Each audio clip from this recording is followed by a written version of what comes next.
Good evening. I'd like to call our meeting to order. Welcome to the Tuesday, December 15, 2020 meeting of the Longmeadow School Committee. Per Governor Baker's order suspending certain provisions of the Open Meeting Law, General Law, Chapter A, Section 20, the public will not be allowed to physically access this school committee meeting. The school committee is using the Zoom meeting platform to conduct this meeting. LCTV is live streaming the meeting on Channel 12, and a recording of the meeting will be posted to the LCTV YouTube channel as soon as possible after the meeting. A reminder that all votes while participating remotely must be made by roll call vote. Because we are remote, there is no pledge of allegiance. We move to correspondence. Kevin? Thank you, Ryan. The following correspondence will be recorded. A letter from Mr. Josh Levine and Katie Allen dated December 11, 2020 to Superintendent O'Shea regarding K-2 instruction. And that's it.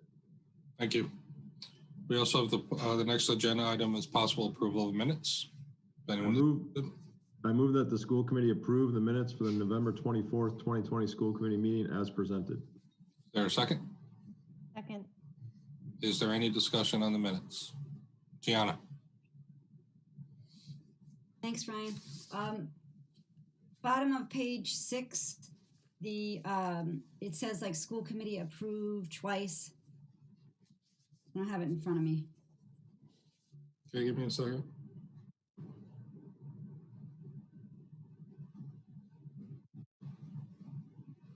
Yeah, it says approved, school committee approve.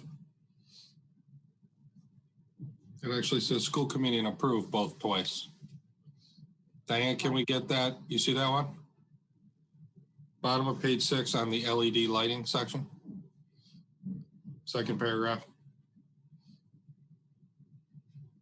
I've got it. Thank you. Anyone else? Seeing none, we can call for a vote on the minutes. Gianna? As amended. Kevin, do you have to restate that? As amended? Thank you. Susie, we have the second on as amended as well? Yes. Okay, so now voting on as amended. Gianna? Yes. Nicole? Yes. Kevin? Yes. Susie? Yes. Jamie? Yes. Bronwyn? Yes. And yes for me.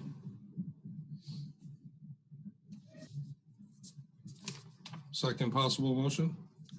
I move that the school committee approve the minutes to December 8th, 2020 school committee meeting as presented. And sorry. Good. Is there a second? Second. Any discussion? Gianna's red pen didn't need to go see that one, so no other discussion. Call for a vote. Gianna? Yes. Nicole? Yes. Kevin? Yes. Susie? Yes. Jamie? Yes. Bronwyn? Yes. And yes for me.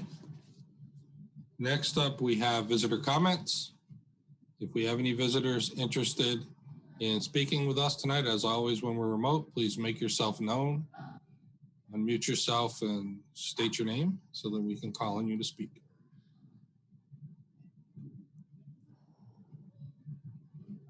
Seeing none.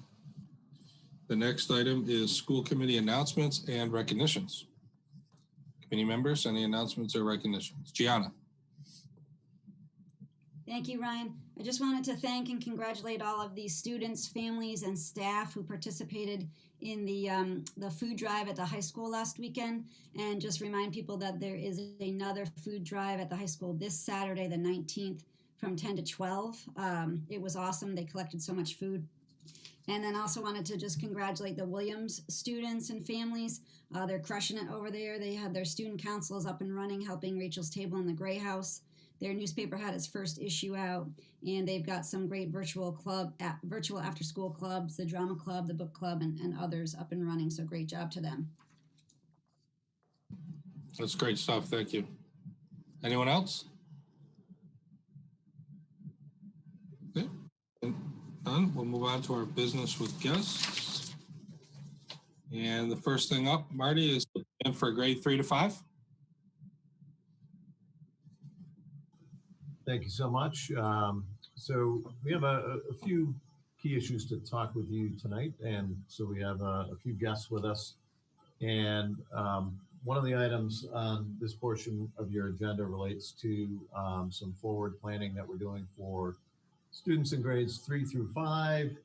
And then also we'd like to talk to you about the plan, the recommendation for winter athletics. And so it's important to consider both of these topics in the wider context of the health and safety trends and metrics that we're seeing. And so he's become a regular guest at our meetings. Chief John Dearborn is here to kind of paint a picture for us of what he's seeing at the town level or regionally with regard to health and safety metrics. And I can project some of the weekly COVID numbers from the state if that would be helpful, but we'll start with Chief Dearborn. Good evening, everybody. Can you hear me okay? Awesome, thank you. So without getting into my full briefing, the December 10th report, we did see an increase in both our active cases and our percent positivity. As you recall, we were sitting at about 1.81%. We saw what I would consider to be a significant increase to 2.73% on our percent positivity. And we were running right around 63 cases. We saw a lot of activity over the weekend, unfortunately. As of today, we sit with 78 active cases. As a tool, we've been doing some age breakdowns. K through 12 school age children, as it sits today, we have 14. To the best I can do on the LP, local Longmeadow Public School cases, I believe we have 12 associated. Again, there's no indication of in-school spread, obviously, since most of the kids are remote right now, but they are in that age group. Long-term care, we have 6 active cases. And the average case age, which I thought was kind of interesting, we've been looking at a little bit more, is 43. It had been 45 the previous week. Most of our cases still remain to be all evidence is community spread. And I'm not sure if I mentioned this at the last meeting, and I think Marty and I talked about this a little bit this week. The pandemic looks a little different this time around as compared to the springtime.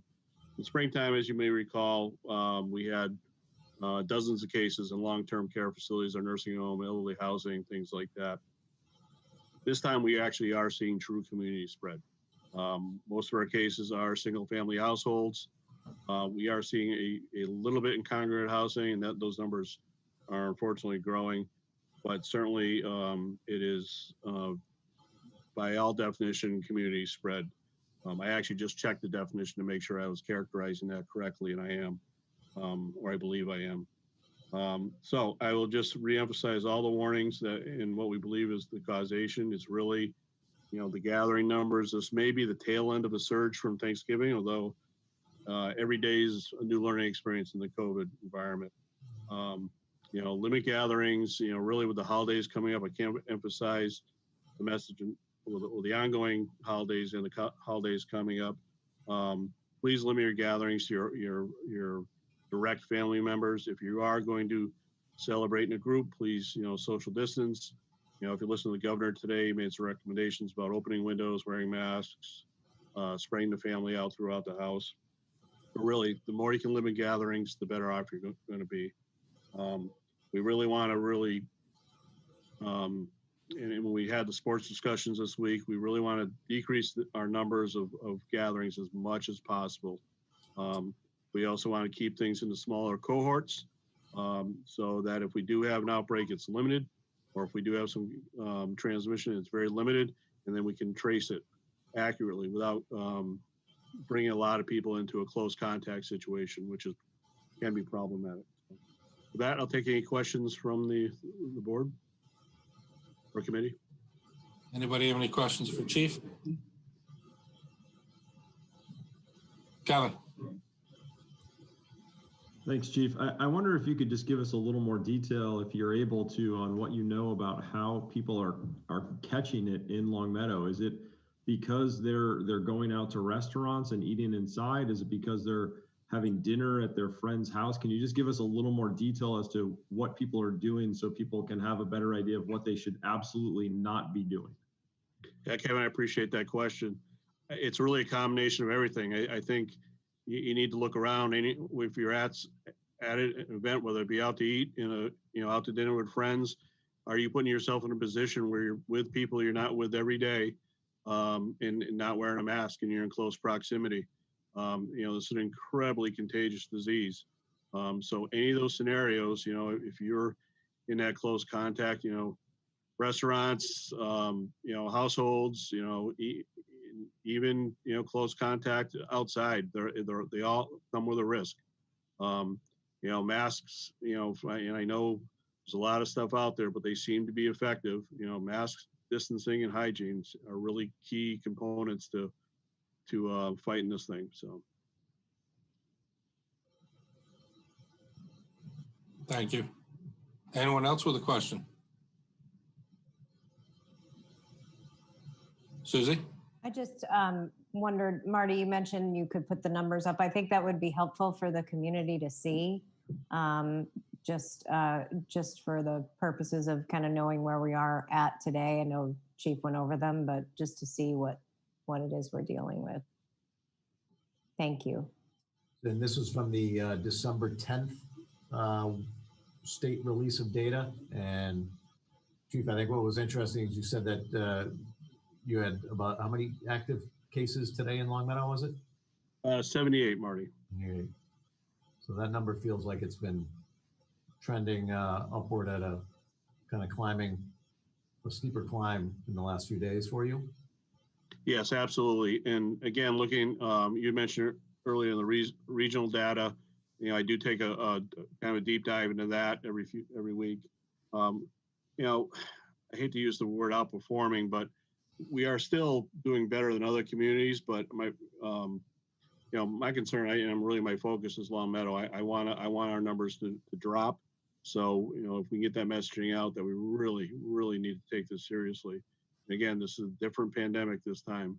I'm seeing a completely different scenario. So.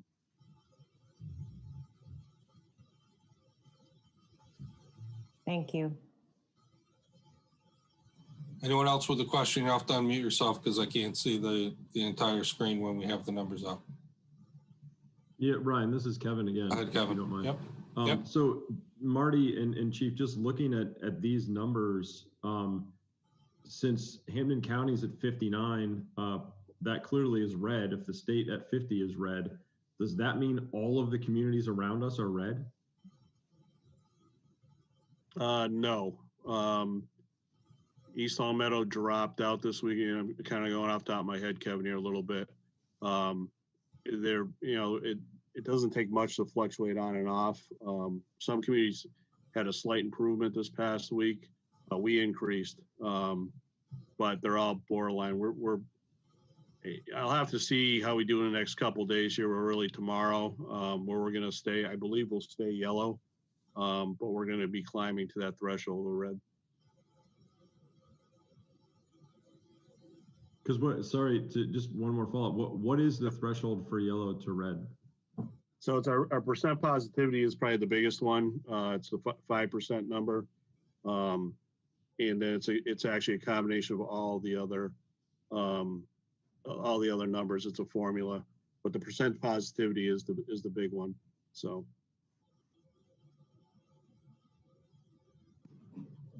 So on this chart, Kevin, just to be clear, the county data that I pulled wasn't colored, so I didn't transfer any colors onto this particular chart. So the town and statewide data was color coded. Yeah, and so I did the math quick on this. We're in the high threes. We're like 3.85 today. That doesn't include today's numbers. Those are fresh within an hour ago. We do tend to get a data dump after the weekends, so I really need a couple days to see how much, really what the case trend is for the week. So unfortunately, it matches pretty well up with Thursday, or Wednesday when we get our cutoff. So Tuesday night's a tough night to give real accurate numbers. So, but I think it's obvious that we're not going in the right direction. Thanks, Chief. Does anybody else have a question?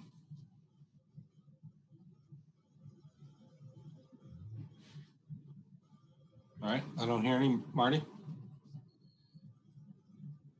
Yeah, so thanks to Chief for being with us every step of the way. And he met with the team last week as we talked about the plan for winter sports. And so the recommendations that we have for you later on winter sports are certainly reflective of the guidance that he has provided to us. And so the other, so thanks, Chief. And I think we can, if it's okay with Chairman Kelly, I think we can spring the Chief. He's had some busy days and we appreciate him showing up at our meetings regularly. Absolutely. Thank you, Chief. Yeah, Chairman, if I just plug something real quick. So this Sunday, Santa Claus is coming to town. Please go to Longmeadow Fire Department's Facebook page. Santa Claus will be riding around on a fire truck. He's actually looking at the chimneys in town. He won't actually be able to come off the fire truck, but we want to, there's a nice map on our Facebook page. So we want to take the opportunity for all the folks to come out and give Santa a wave. So starting at 3 o'clock, we'll start at the fire station and map around town. So we'd love to see a huge group come out and wave and yell to Santa. And I think Mrs. Claus might be coming too. So thank you so much, everybody. Thank you, Chief. Socially distanced waving. Socially distanced with masks, please. Yeah. Yeah. Thank you. All right, so thank you, Chief. So that's an important part of the wider context that we want to establish as we try to make some important decisions about grades 3 through 5 and about winter sports. The other quick thing I want to mention as sort of wider context relates to structured learning time, and Assistant Superintendent Bertrand had given the committee some information on a recent study that the Department of Education had done on structured learning time. It's in your packets electronically. And I just wanted to make sure that, see if you had any questions on that. We fared well. We were not on DESE's naughty list, to use the phrase of one of my superintendent colleagues. We were within the acceptable levels of structured learning time that DESE has recently come out with. It's a little challenging because it would have been helpful, frankly, to have the structured learning time guidelines back in the summer, and so that districts could build their programs accordingly. But the guidelines on structured learning time just came out, and now they're sort of evaluating districts against the standards that they've established. Again, we fared well. I wanted just to see if you had any questions about that, because that data is in fact very public data. And I thank Sue for breaking that down for us and providing the information to the department. So open to your questions, or Sue, if there's anything else you want to add to that report that you provided to the committee. These are the commissioners' timelines, recommended timelines. They had a board meeting today, and the expectation was that they were going to be adopted. So I started to watch it, and they were deliberating for over an hour on this, so I gave up. But I'm assuming that they passed these regardless. It's good that we're following them. So and the main push behind it is a sad push, really. It's about the mental health of students and children who are, struggling with the remote learning. And so that's kind of the caveat for making sure that districts are spending enough time. They call it live time, which is a combination of synchronous and in-person learning with students to make them feel connected. And so that's where we're at, but I'm assuming it will pass, and we are cleared already, but we're always striving to get more live time in with students. So.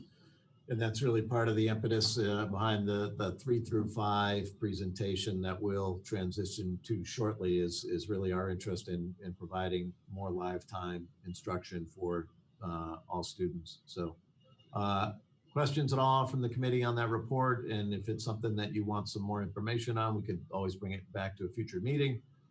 But it's something that we're trying to understand as it's being rolled out at the state level. Anyone with any questions? Kevin? Yeah, I mean, if you don't mind a comment, I mean, I just think this was another really reassuring piece of information that I think highlights, you know, how we've all been able to work together in town to try to do what's best for our community.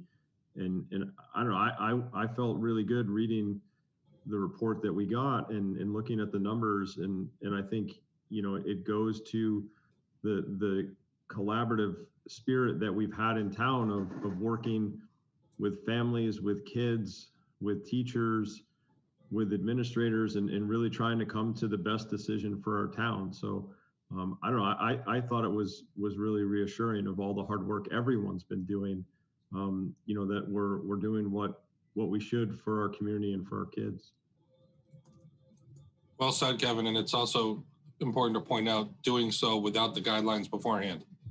So obviously making the planning even more difficult. So agreed, great work by the staff on that. Anybody else with a question or a comment? Okay, Marty? All right. So with that, I'd love to turn it over to our elementary principals, Donna Hutton, Ray Pratt, Amy Steck. They're here to provide the results of the, we called it a feasibility study, where we wanted the opportunity to explore ways to bring additional students back for in-person learning.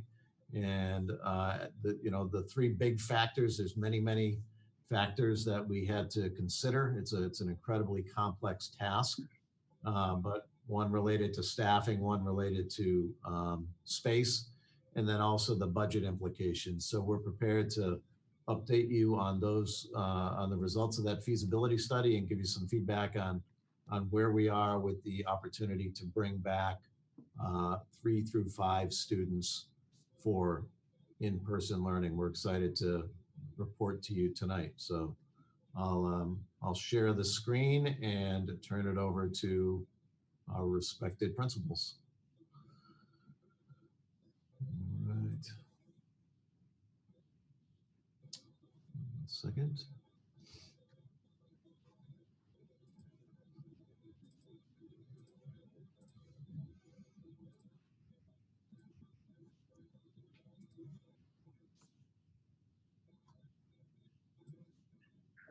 All right, I think we're ready to go. Who's going to kick us off? I'm going to get us started.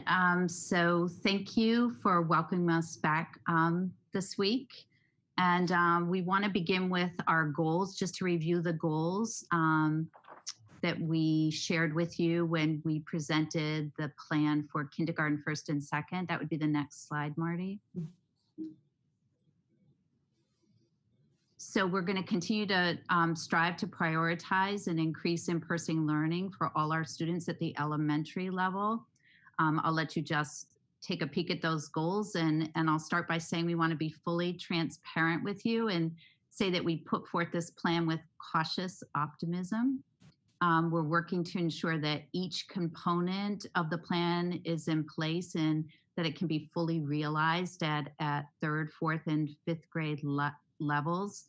And we're also preparing for what if, what if something happens, then what will we do as an alternative? And we'll present that to you a little bit later as we move through the plan. We're going to try to move fairly quickly through the slides, but efficiently, so that we can move right to your questions and a little bit of a discussion. So I'll turn it over to Amy now. Thanks, Donna. Thanks again. It's nice to be here with you all. We feel like we're family at this point, so thank you for having us. So very quickly, we have gone through itemized for each of our schools, the sections at each grade level for our 3, 4, and 5, what the projected class size will be for in-person learning, as well as cohort C, some required moves that we are anticipating, optimistically, cautiously anticipating, and then some staffing. So that's what you're going to hear from each of us in each of our slides. Next slide, please, Dr. O'Shea. All right.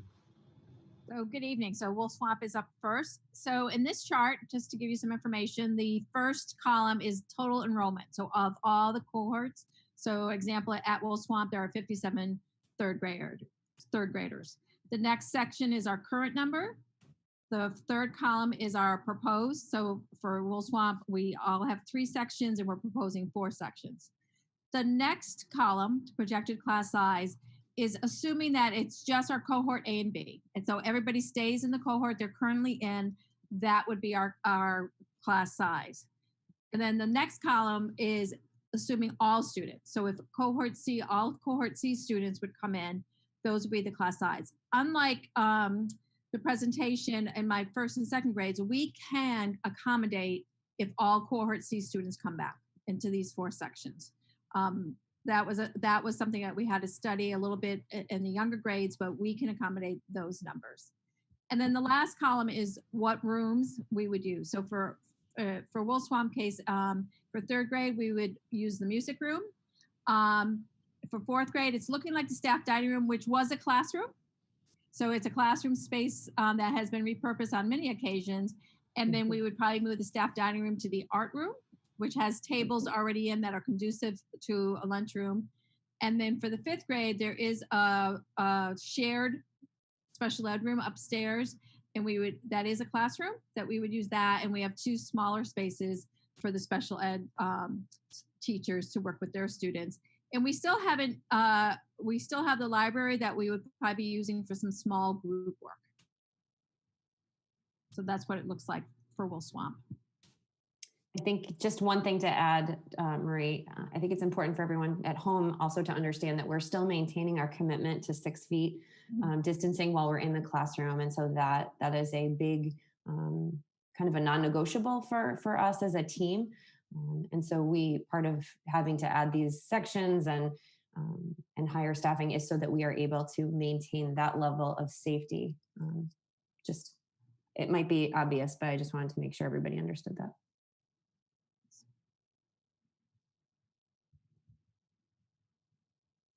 So center, you can see the same columns. You can see my total enrollment at each grade level. For 3rd grade, I have 3 sections right now. I'm proposing adding a section. I have a very small cohort C. There's 3 students in cohort C, so I'll be able to absorb them should they decide to return. You can see the class size, the projected if they don't return, and then projected if they do. The same thing with my 4th grade, 3 sections, but I'm proposing 2 new sections. So the projected class size would be 13 or 14. If the cohort C return, it'll be a class size of 14 and 15. And I do have the classrooms available for both 3rd and 4th grade. 5th grade, 3 sections, proposing 1 extra section with a projected class size of 15. Should the cohort C students return, it would be 17. Possible repurposing the art room, but there's another classroom that I need to confirm the size of. I may be able to use that classroom, but if not, I've got an art room that is available, and it's a beautiful art room. If you know the center school art room, it's just a lovely classroom. So we'll be able to use that if needed. So that's what it looks like at center. Thanks, Donna. Similarly, the visual here for 3rd grade, I have a total of 71 students with 4 sections. I'm looking to add an additional section, resulting in in-person class sizes of 12. Should cohort C students return, and we have 11 cohort C students in 3rd grade, that would bring us up to class sizes of 14 and 15. I will be adding an additional classroom in room 42. That is our math room. That's a nice spot for kids to do some nice small classroom learning. So that's exciting for 3rd grade. And 4th grade, 76 students. I'm looking to add a section, so that would make a proposed number of 5 total sections for 4th grade. In-person learning would result in sections of 14 and one section of 15. If the children return, it would put us all at 15. We have a very small number of cohort C students, so we'd be able to absorb them back in and still maintain our commitment to 6 feet distancing. Looking at the technology room, which used to be a classroom, it is the technology room now, and so I'm looking to repurpose that. Our 5th grade, we're in a little bit of a unique situation at Blueberry with regard to cohort C. So we have currently 20 students in our cohort C in 5th grade. So I've been working with those families, and we've been in communication with them, collecting some information, and I'll go into this a little bit more in the next slide. So I'll share that as of right now, we are able to house those 14 or 15 in-person class sizes without adding an additional section. If the students come back, we are at 18 and 19. So that is too big for us to fit into the current class sizes, into the current classrooms that we're in, and maintain our 6 feet. But the commitment that we've gotten from our families is that these families are not in a position to return or desire to return unless there is a vaccination. So that might put us all back at some less than 6 feet distancing.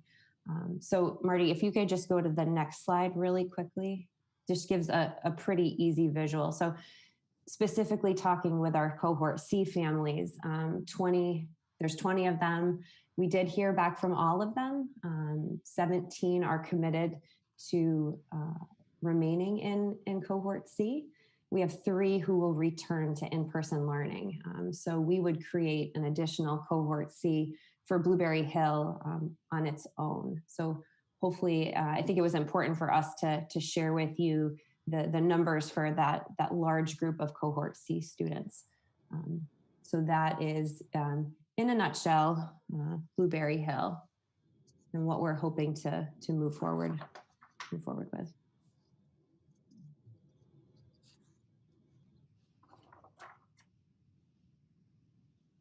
For the cohort C learning community, we would like to put forth the same plan that we did for our kindergarten, 1st and 2nd grade students, and that would be a dedicated cohort C teacher to teach the students in each of the grade levels across all 3 schools. For 3rd grade, we presently have a certified Longmeadow public school teacher available to do the 3rd grade. 4th grade will require a new teacher, and 5th grade will be 2 new teachers for the cohort C learning communities. We have the projected cohort C class size, which might fluctuate. 3rd grade is 24, so we do have that dedicated teacher, and we also have an academic tutor available to support that teacher for that class size. 4th grade right now is 17 students. 5th grade, 1 dedicated class at Blueberry Hill with 17 students, and 5th grade would be Center and Wolf Swamp students combined, which would be a class size of 14.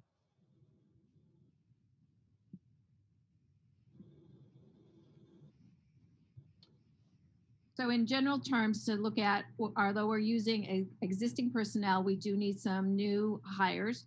So 3 of the new hires are the dedicated cohort C teachers, as Donna just explained, 1 in 4th grade and 2 in 5th grade.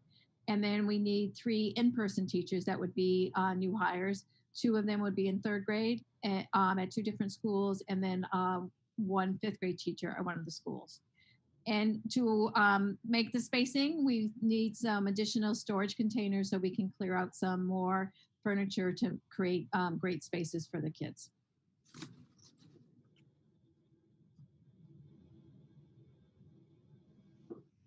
So just a few more details that we want to point out. Like our K-2 plan, we knew that there would have to be some trade-offs in order to get our students back in person for more than just 2 days a week. So we are going to make a commitment to kids in person who are either under quarantine or absent.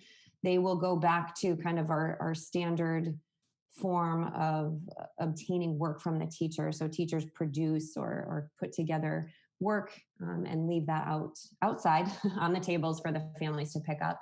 We're also, that's if they need, any paper materials. We're also continue to post assignments in our Google Classrooms and our Seesaws in order for students to get some videos of their teachers or some additional learning opportunities. So it's a combination of what they're accessing in Google Classroom and Seesaw, as well as some traditional kind of packets that go home. There is no longer a remote option for K-2 for those students who are learning in person but needing to quarantine or be absent from school. And so we would need to follow that similar protocol for kids in quarantine or kids who are not coming to school if they're ill or something. We are also making a commitment for students who are receiving additional services through our special education department, that they would remain with their liaisons and their home-based support people. And so that would be a constant staff person for these children. So that will remain the same. And we're going to talk a little bit more about this in our next slide, but we are prepared to make new class lists for grades 3, 4, and 5, and stick with those class lists, whether we are remote or whether we are in person. We feel it's important to be in a position to come back pretty quickly with these new communities formed and kind of up and running. And so that we feel is pretty important. We can talk more about that if you have more questions, but we're going to give you a timeline. Donna's going to go through the timeline next. So here is our very ambitious timeline. I need you to know that we've already been actively interviewing possible candidates for the grade levels. I think we've had our eye on spaces and everything since we brought our K1 and 2 back, so that's not something that just began. We've been working on that right along since we put that other plan in place. So our timeline, January 4th, we would hope that the new staff would begin, introduce the new staff to the students, to the teachers, share schedules and a general orientation time for the new teachers.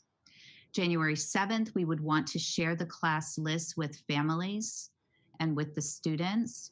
January 8th would be a transition day where the students can formally meet and greet their new teacher, and then the new teachers would meet the students and families and introduce the schedule and all the other details that the students would need to begin. And then on January 11th, the students would begin with their new teachers and their new classroom community.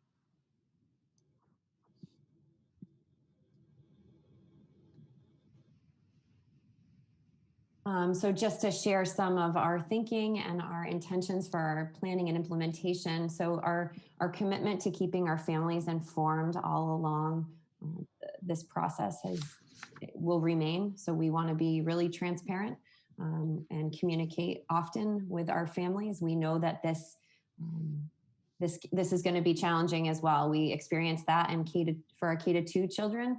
But it was definitely worth it to bring them back for more in-person learning. So we are continuing to develop our class lists.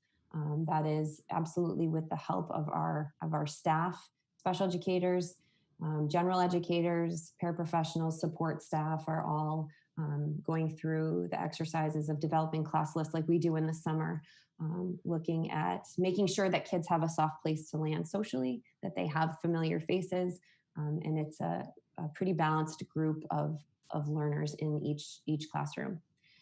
Like Donna talked about earlier, we are intending to do some transition activities with the teachers, the students, and the families. That was tremendously beneficial for our students who received new teachers in our K1 to 2 return. We did meet and greets with the new teachers, with the children, and that was really helpful to kind of get everybody up and running on a positive note. Classroom setups, we have the greatest custodians, I think, and so having them join our efforts, I think it's important to also make sure the committee and and the people at home understand the amount of effort that our custodial staff has put into this. I think Mr. Aldrich at Blueberry Hill, I come to him and say, Mickey, hey, what do you think about this? And it's, one more thing he's got to do, but he sure does it with a smile because he knows it's what is hopefully best for our kids and staff. Any furniture and equipment, anything that we might need to order, I don't think we will need to, but certainly we've been very supported by Sue Bertrand and our material needs to get these classrooms up and running. And also we're looking at schedule revision. So making sure lunch is safe and spaced and staffed. Also looking at our special schedules and our duties.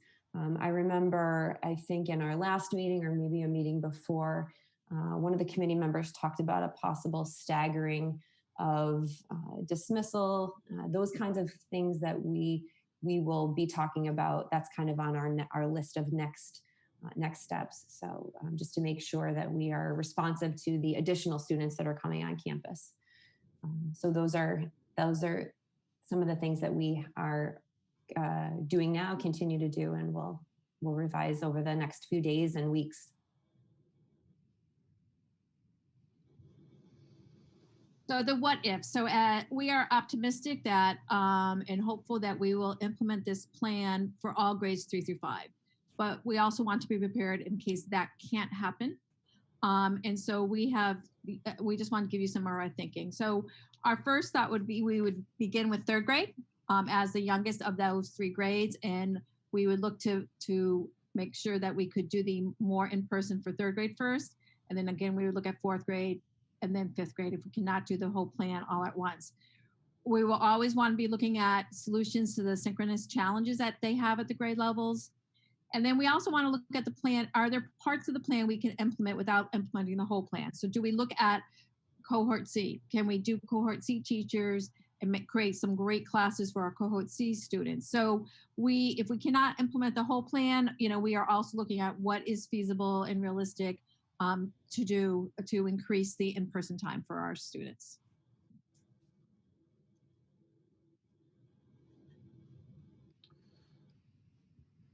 All right. Well, I think I'll jump in and thank Donna and Marie and Amy for taking on this challenge and working closely with their staff to bring you a really detailed plan. It requires just, as I think people now understand, just an incredible amount of logistical planning, a lot of collaboration, a lot of creativity. I appreciate that they're working together as a team.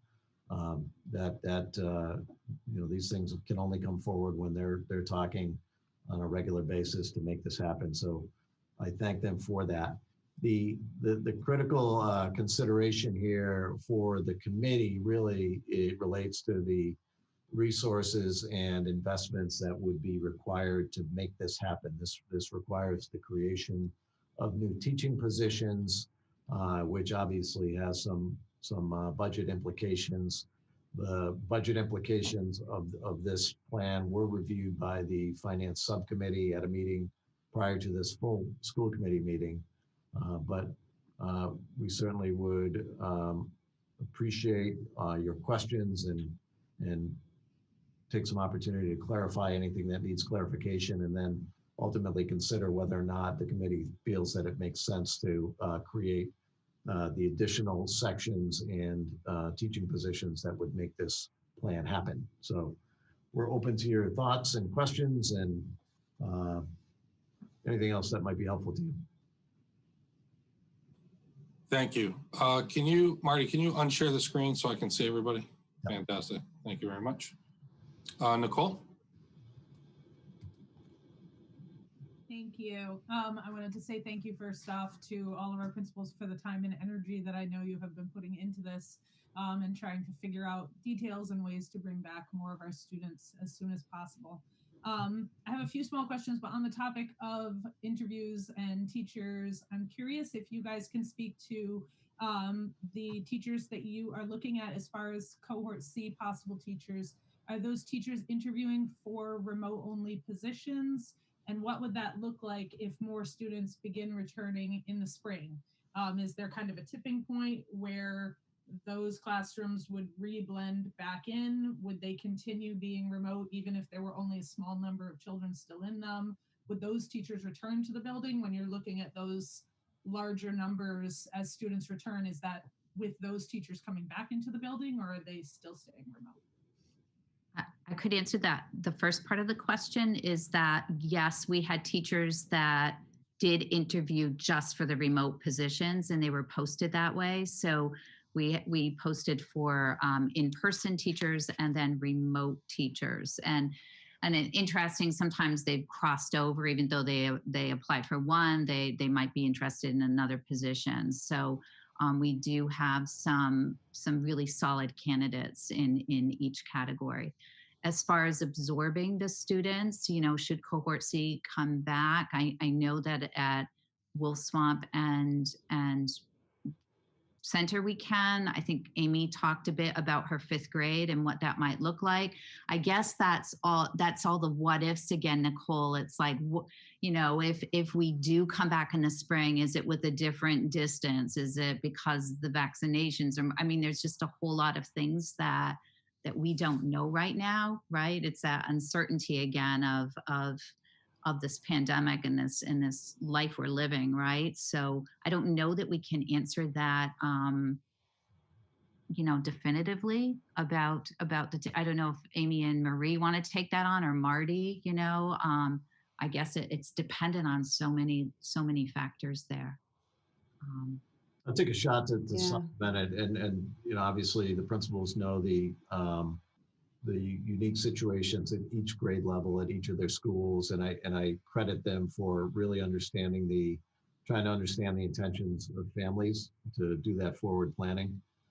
You know, I've been thinking about this as, you know, this pandemic will go out, you know, with a dimmer switch, not with a quick on and off switch, right? And I think we and families will gradually have a greater sense of safety and be in a better position to, families will feel more comfortable gradually coming back in, and will perhaps be able to modify some of our approaches to accommodate the cohort C students. But you saw in the charts that they provided, they have a sense of their ability to welcome back the cohort C students. There seems to be plenty of wiggle room in most cases to allow for cohort C students to come back when it feels right for each individual family. The 5th grade at Blueberry was one area where we need to pay close attention to that, and it might be that Amy would have to identify, you know, some alternative spaces, some larger spaces. Or again, perhaps those cohort C students come back when the guidelines change or the vaccine is rolled out. And so, you know, the challenges of the pandemic will hopefully gradually fade away as we get towards June. I think one of our other concerns, just to add to things that we're thinking about, is if families want to move their children into cohort C. So then we also have to be mindful of our cohort C numbers too. So for every possibility, there's another possibility. So I think, you know, Marty brings up a good point. We're just constantly looking at the what ifs.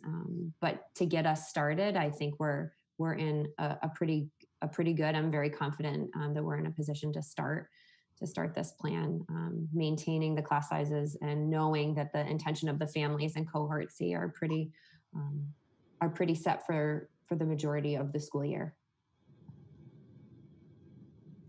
Thank you. Next question. Gianna? Thanks, Ryan. I would just echo what everybody else is saying. Thank you all so much for all the effort, time, energy, and just thoughtfulness into this plan. I appreciate the repurposing of the spaces, and I just wanted to, I think I know the answer to the question, but I just wanted to hear somebody confirm it. You know, like in my school, the spaces where the special education services are provided are always smaller anyway. So I'm just wondering if, in terms of the spacing and the safety in those rooms where the special education services will be provided, Is that going to stick to the 6 feet? How's that going to work? So I can answer since I have to repurpose a special ed room, which is a shared room. So it is a room with dividers. And I would say both teachers are going into similar size rooms. The nice thing is they will have their own room this time rather than being in a shared space. And for one of them, we might have to look at using the library depending on the size of the group so that we can maintain the 6 foot distance. So we are always looking at that 6 foot distance and trying to find appropriate spaces for that. Thanks, Marie. You're welcome. Thanks. I have a question that actually piggybacks on Gianna's, which I also think I know the answer. The new spaces and the ones that have been suggested, they all check out for the ventilation requirements and the air movement. Some of those spaces were checked out originally during our K-2 return. So we were able to just go into our 3 to 5 return with the sound information, knowing that those rooms were good for students and for staff to come in, or if they're also already being used perhaps by staff or students for small groups, so we know that they're okay for kids and for staff to go in. Great. Thank you. Can I go back and just to answer Go ahead, Gianna's? Donna. Sure. Yeah, at Center, the special ed classrooms are not moving. They're in a full classroom. There's 2 teachers in each room, a shared space, and they will not be moved. I have empty classrooms, so we're fortunate that they can just move into the empty classrooms. Thanks, Donna. You're welcome. Susie, then Jamie. Yeah, thank you for the presentation. And I don't know if this is directed at, and for all the work that went into this, I don't know if this is directed to the principals or to the superintendent. I'm just really confused. We were under the impression in the summer by the administration that we did not have the space to accommodate all of our children back in the buildings. And I guess we're here in December and we're finding out that we do. And so I just would like an answer to that because it's December and our students have lost considerable in-person time if in fact we already had the space to do this. Yeah. I think it's a fair question. I think there were a lot of barriers in the summer, and space was a barrier.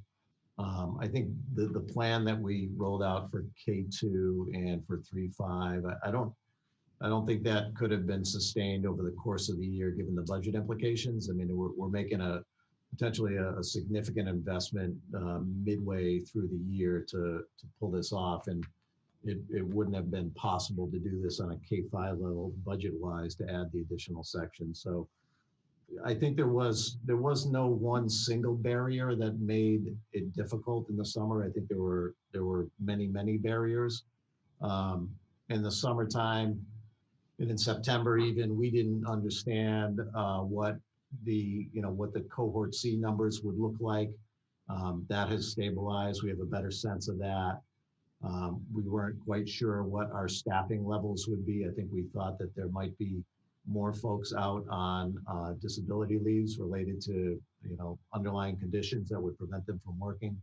I think we also didn't understand the duration of this. I think we all imagined that there might be some back and forth, that we might be sliding into more in-person learning earlier, but I think that the pandemic has stuck with us, and it's become a challenge right now, looking ahead even into January. So I think there were a lot of barriers and a lot of unknowns. Space was one of the barriers. I think we did look to repurpose space. When we came up with the K2 plan back in the summer, it did involve repurposing space, and so we were overcoming some of those barriers, but I really think it was, not any one thing that prevented us from pulling something like this off, earlier, but it was really a combination of factors. And between the K2 plan and the 3-5 plan, again, the committee's in a position to make a pretty significant investment to make this happen. I don't think we would have been in a position to add all these additional sections back in September, and maybe Tom Mazza can shed a little bit more light on that in terms of our readiness to pull off a plan like this from a budget perspective, even several months ago.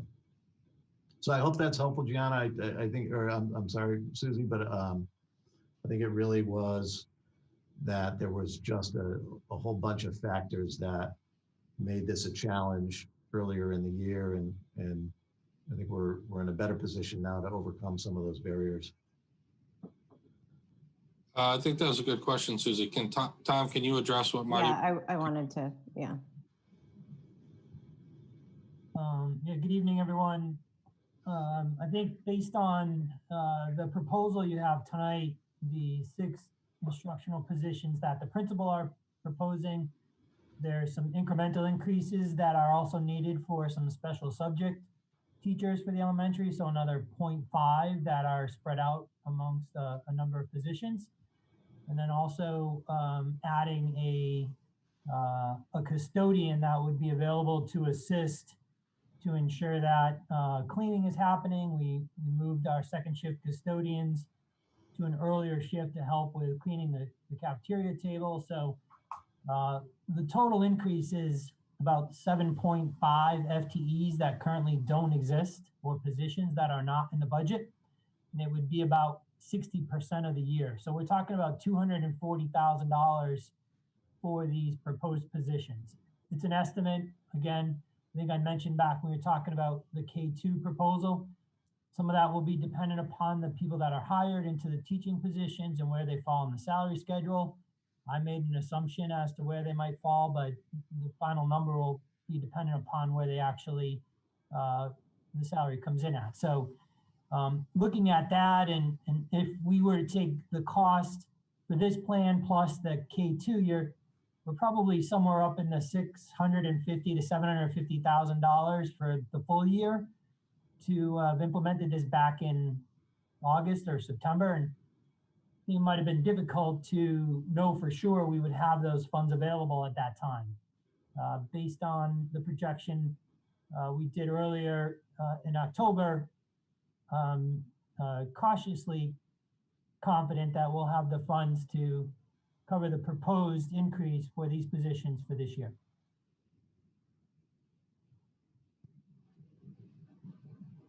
Susie, go ahead. Well, I don't know if I have a follow-up to that, just from, thank you for that. I appreciate knowing the context behind that.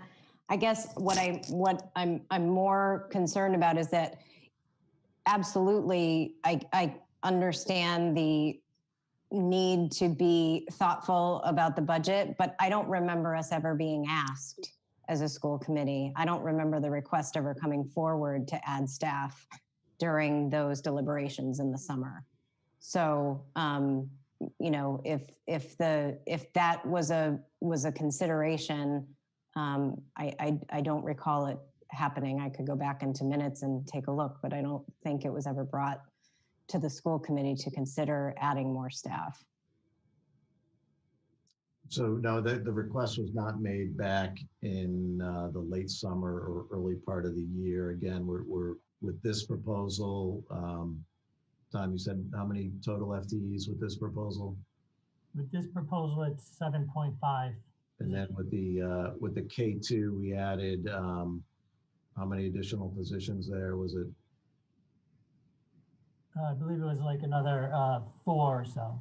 Yeah. So, I mean, I think you would have been talking 12 or 13 additional positions, which obviously more costly over the course of the year. I don't think it would have even been a tenable, we want to bring suggestions to you that are reasonable and tenable. And I don't think in no confidence, we could have brought those proposals to you back in September. I think it's just the way the budget projections and the way the budget has evolved that we started to realize in October, as Tom said, that we were in a position to do something special. And so I think that's what we're excited about is having that, that the way the budget has evolved has put us in a position to bring the recommendation to you. I don't think we could have brought that recommendation to you back in the fall. And again, there were so many barriers. It has to be, all of these things have to be considered in totality, right? I mean, we have to think about the challenges we faced back in August relative to unknown staffing levels, unknown duration of the pandemic, and unknown number of cohort C students. We weren't sure how any of that would break out. So, things have, as things become clearer, we bring you recommendations that we think are good for kids. So we're excited to have this opportunity and appreciate the legwork that everybody's done to make this happen. Jamie, you were next. You can do Bronwyn raised her hand. She can go first. You can go ahead. I forgot you raised your hand before. Thanks. No, I guess I don't have any questions on this. I just have a couple comments. Number one, I love this plan. I truly think it's probably the right thing for the kids, and I appreciate all the work that went into it. Really don't have any questions on it. Whether everything changes in March and April and we adapt to whatever it is that we're dealing with, so be it. It is what it is. But this is the right thing for January or February if we can get the kids back. As to, what is or didn't happen back, 3 or 4 months ago. Yeah, I mean, I guess I see the point, but I kind of also, always don't like looking in the rearview mirror. Let's just look forward. Because I mean, in reality, if we knew the numbers we would have had when we all voted as a committee not to bring the kids back into school or not to do hybrid, obviously it would have been a lot easier decision. But, there was a lot of moving parts. Honestly, I personally don't care about the moving parts. I just care that we have a good plan that I personally really like. And I think it's the right thing for the kids K through 5, both moving forward. And if in March it isn't the right plan, we change. And it's going to happen a couple more times throughout this year, but we're probably going to change. So I just appreciate the plan. I like all the hard work, and I get that we all, I think in hindsight, have made a ton of mistakes the last 6 months as to what we thought this was or wasn't. I kind of look at it as it is what it is, and let's just move on. Bronwyn? Nope. Sorry. Did you have more, Jamie, or are you done? Nope. I was just saying I don't have any specific question. Just wanted to make a comment. Bronwyn? I also think the plan is great. It's very exciting for the 3 to 5 students. I do share a little of Susie's frustration, only in the fact that I don't remember the budget being a reason that we not bring the K to 5 students back when the presentation was made. I understand that there's moving parts and things like that. But I do share the frustration that we were super, super low at that time. And we did in fact have the space. And I guess the budget wasn't mentioned, so I didn't think that was one of the issues. But I do think the plan is going to be successful, and I'm excited for the teachers and students. Marty, you have something? Yeah, and I think, again, when we had originally back in the summer had proposed having our K2 learners in person, part of that proposal that we had come up with back in July did include repurposing space and reassigning staff. And so that was something that at the time, we decided that it didn't make sense for us then. We've been committed to trying to come up with, overcoming all the barriers right along the way. So again, it's so important to think about all of these things in totality. Thinking about space and staffing and budget and family intentions and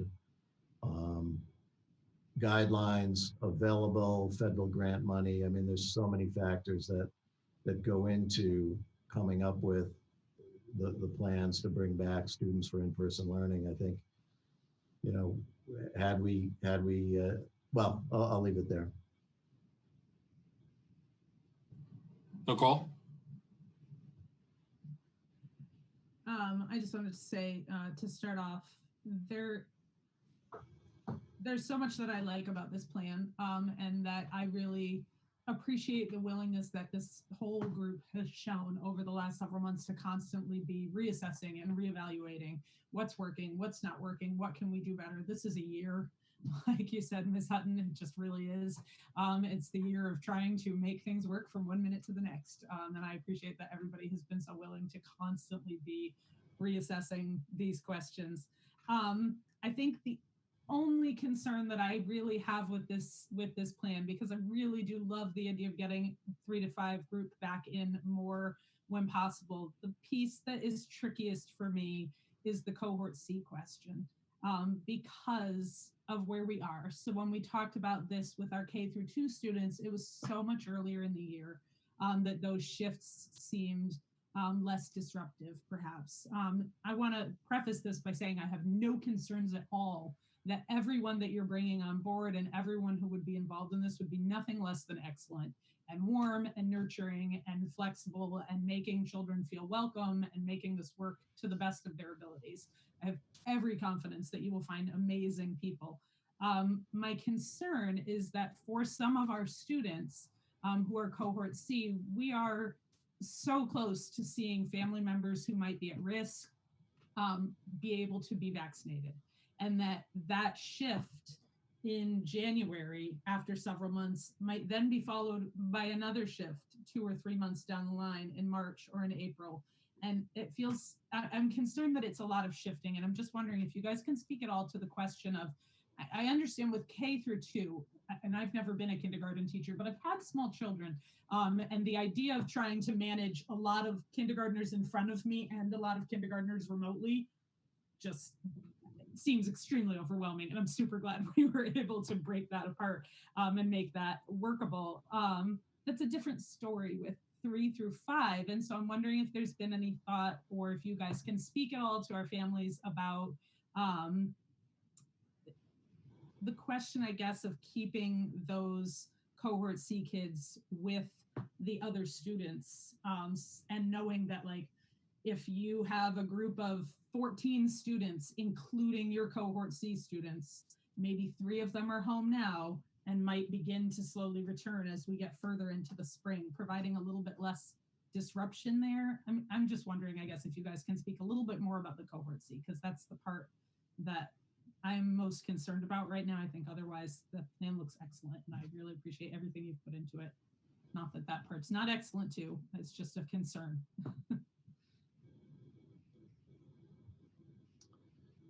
The principals want to take that? So I'll start, and Amy and Donna. So we share your concern. This is the creating of the class list is a very emotional process for the teachers, and they will agonize over those as we do about cohort C. I'm not sure I have a great answer for you. I think we will look at every aspect of that. You know, once we know really what our personnel is, we might have to look at that anyways. But know that we know that this is really difficult, and I can say I can feel conflicted about it. I'm encouraged because of the cohort C has gone well. I have one of the cohort C teachers in my building, and she's done a great job of building a great classroom community. I agree with you, Nicole, that yes, the older kids is a little bit different, but I think, you know, in our hearts, we know that the in-person is crucial, and then how do we create that great community for cohort C? That's important to us as well, too. So I'm not really answering, but we share your concern, and, you know, we are open to, you know, looking at every possible idea I for them. appreciate your answer because I'm not necessarily, as you said, asking one question, Yeah. more so just saying that it's a piece of the puzzle that does leave me conflicted. And I know that it leaves you all conflicted too. And I appreciate your thoughts on that. Gianna, and then Kevin. Thanks, Ryan. I was just wondering, Donna, can you go over the timeline again? I'm trying to get a clearer picture of like when my elementary kid shows up for school on January 4th, who's the teacher in front of them? Is like the teacher from the fall, or is it the teacher? Like I couldn't figure out why the class lists are after the return to school kind of thing. Yeah, what we did with K1 and 2 that worked out well is the staff members were present, and they might be pulling out small groups, introducing themselves. They become a familiar face to the students. So January 4th, we wouldn't want them to return and be with the new teacher immediately. There would be introductions, and the teacher just becomes, as much as possible, a part of that grade level community. And that was something that we learned worked well, that the last time around. So for a few days, the new staff begins, and it gives them an opportunity too to meet our teachers, work with our teachers, and look at the schedules. So it's just a really general orientation. And then we want to share the class lists with families. One thing we did learn the last round is that, we shared the class lists with families. We all timed our messages. They all went out at the same time. We want to make sure that we message that more than once to families, that that's the date that the lists are going out, so that they do have the opportunity to talk to their children. And we want them to really make sure they pay close attention to all the messaging that goes out. And then that transition day, the teachers, they did that meet and greet. They set up Zooms with their families. And, if we are remote, so they had the opportunity to meet with them one-to-one. It was like a parent teacher student conference, and introduce themselves. And again, that was a really nice way and a nice introduction, and families appreciated that. So it's just a little bit of a slower transition rather than coming in on the 4th and just having a list. It'll give us more time to prepare with the kids starting on the 11th. So I hope that's helpful. One other thing just to add also is we are still in the process of interviewing and checking references. And so we will need to have the time before January 4th to really make sure that we have done all of our crossing our T's and dotting our I's to make sure that the staff is in position, and that it's qualified and wonderful staff that's in position to work with our kids and our teachers. So I think if we look at January 11th, that's just a few weeks away. So that's, like Donna said earlier, it's still a pretty aggressive timeline. Given the upcoming vacation, we'll be working on getting this, ready for the kids and for the families, starting, that whole process on January 4th. Thank you both. And Amy, I'm glad, you used the word messaging. I guess, again, I'm thinking, like I'm in Zooms with elementary students all day long, and the teachers and the support teachers that come and go. So on January 4th, if I'm an elementary student and I'm sitting, in my regular classroom, like is the teacher going to say, and this is Mrs. So-and-so, and she's going to be, your new teacher moving forward? Like, how is that getting conveyed to the kids themselves? I hear, the families are going to be made aware. They're going to be talking to them. But when you're sitting in that classroom as an elementary student, you're looking up at your teacher, and then you're like, oh, who's this new lady, or who's this new guy? And then, like, how's it just going to be communicated? One thing that was really beneficial, we felt the last time, I'm just going to speak specifically to our second grade. So Miss Linnell was the additional teacher in second grade. And prior to releasing the class list, she spent a little bit of time in each of the classrooms, meeting the kids, going through a morning meeting, maybe co-teaching a math lesson. And she did that, Monday, Tuesday, I don't remember the dates exactly, so forgive me, don't quote me on the exact days of the week, but she spent a little bit of time each day throughout the week becoming introduced to the children, you know, popping in at lunch, going out to recess. And so there were sometimes with the kids and with Miss Linnell, for example, so that when the children were given their list, they were able to say, oh, you're in Miss Linnell's class. She did spend some time. I do remember her. So it wasn't a tremendous amount of time, but it was enough time for the kids to say, oh yeah, I remember her. And they had a good experience with her. Their teachers, you know, the teachers worked so well to introduce the new staff members collaboratively and collectively too. And to talk about that. Our school adjustment counselors, Gianna, were also really a big part of those conversations and planning and how do I let my students know what's appropriate developmentally? How do I walk through this with them and support them? So I think that is absolutely our hope and intention during that January 4th return. And hopefully we're in person so that, well, I just hope we're in person. And Amy, and thank you for that. And I guess I was thinking too, because I don't see the date, the 5th and the 6th on there, like in Springfield, Sure. we have PD on the 6th, so we're not in school with our kids. But so are you saying the 4th, 5th, and 6th is really kind of that ongoing orientation like you're talking about? Yes. Yep. Okay. All right. And then even on our Wednesdays, we are so fortunate to have Wednesday afternoons as collaborative time. So those new folks will be part of those planning and the team building as well, and really being able to start with curriculum that's hopefully the lessons and the organization, the schedule is seamless. We found that to also be a benefit to some of our transition planning. Yeah, and that's super helpful. Thank you, Donna and Amy and Marie again. Kevin, you were next. Thank you, Ryan. I'm very confident that based on how things have gone with K-2, that we can pull this off. And again, I mean, I think that our three principals have done amazing work and continue to do amazing work. So I want to thank you and your staffs for doing that. It's clear based on the feedback we've gotten that things have worked really well in the K-2, and I think we've all been able to learn how to do it even better for the 3 to 5. So I'm highly confident that this is going to work out. And like other members have said, things are going to change, and we're going to be flexible, and we're going to respond to them. And I think that we're going to be able to do that. So I mean, I think we've demonstrated that we've been able to do that. So thank you to all of you for making it easy for us to be confident this is going to work. I think the big question that I have, and I'm not entirely sure I understand how this is going to work. So this is more to Marty, I guess sort of a two-part thing, right? So number one, if we are remote, are we sticking to the timeline that we just looked at?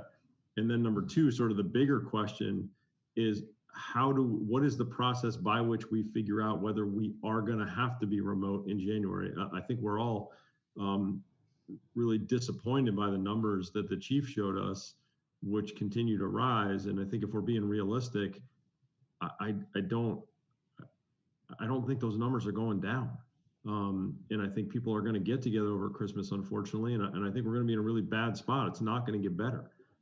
So maybe that's for later in the meeting. I don't know, but I think I want to understand that to understand how this is going to play out. I think it's a critical question, Kevin. I appreciate that. I think our intention is to move forward with this plan. You know, if it does make sense to the committee, our intention would be to move forward with the plan and onboard the staff, even if we are remote. And again, just as a way to orient students to make the transition smooth. We don't want to wait necessarily to have that certainty that we're going to be back.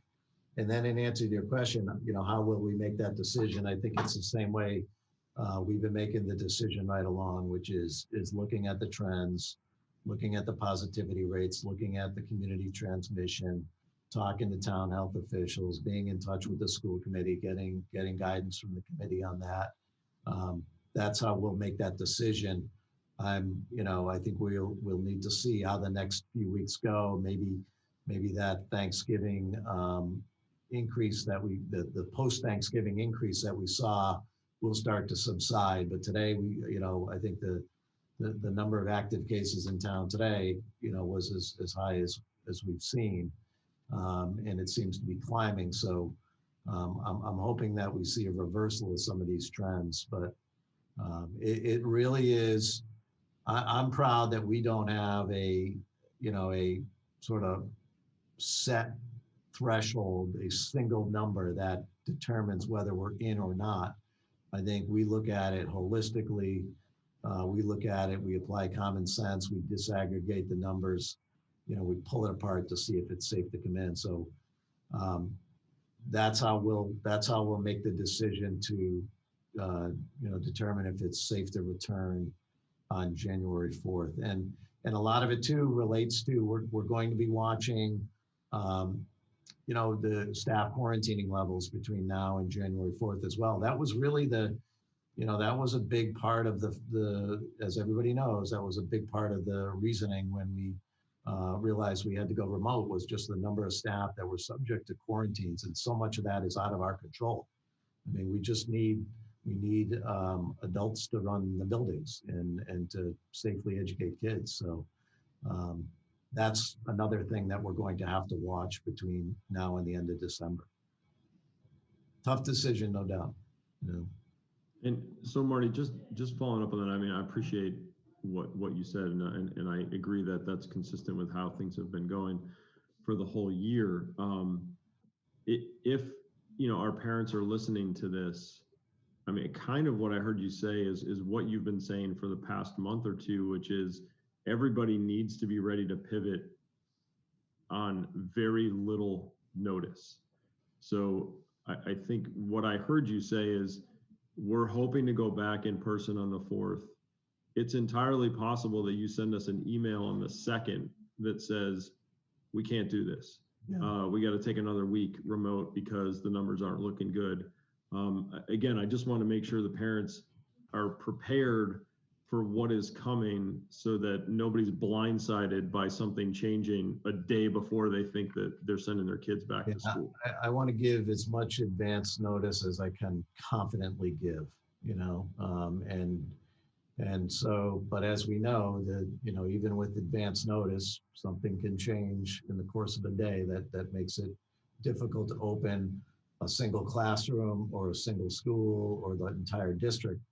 I will say, I think with this plan, one of the flexibilities that we're going to need from families is that if a teacher in the 3K5 levels is subject to quarantine, it might be that we have to move remote with a single classroom. So we'll try to, I've gotten that feedback from families, and I think it's good feedback. We'll try to be strategic about these decisions. And if we don't, I don't want it to be a one size fits all decision. It might be that we can come back at one level or one school and maybe not at another school or another level. So we'll try to get down to, our goal is to, achieve as much in-person learning as possible with the guidelines that we've set up and the staffing that's available. So I appreciate you saying that though, Kevin. This has required an enormous amount of flexibility from families, from students, from staff, from administrators, and it will, I don't see that changing. I don't see, I foresee that it will still require an enormous amount of flexibility from all of us.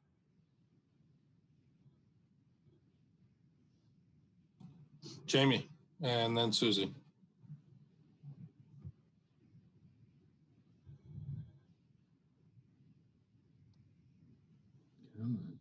So, sorry, having mouse issues. Just to Marty, you're just a comment, not a question, but just I am a big proponent that specifically for these elementary schools that we're talking about, that if center is unable to do it due to quarantining, whatever may come up for that school, that shouldn't affect the other two elementary schools. I think that any students we can get back at these grade levels is being a proponent of those students, realizing that staffing obviously is a big factor in this, and obviously their health and well-being, but The more students we can get back, if it doesn't end up being all the elementary schools, so be it. If it ends up being just one because that one works, Blueberry works, and the other two do not, I am a big proponent of getting whichever students we can get back, because I think it's the right decision for the students. Just a comment. I appreciate that direction, Jamie. I think that makes a lot of sense, and it might be, if we're up and running and we have in-person learners, we might find that grade 2 at center school needs to be remote on a given day, or all of a particular school needs to be remote, and I think we will apply that type of of flexibility, but that requires a lot from families too.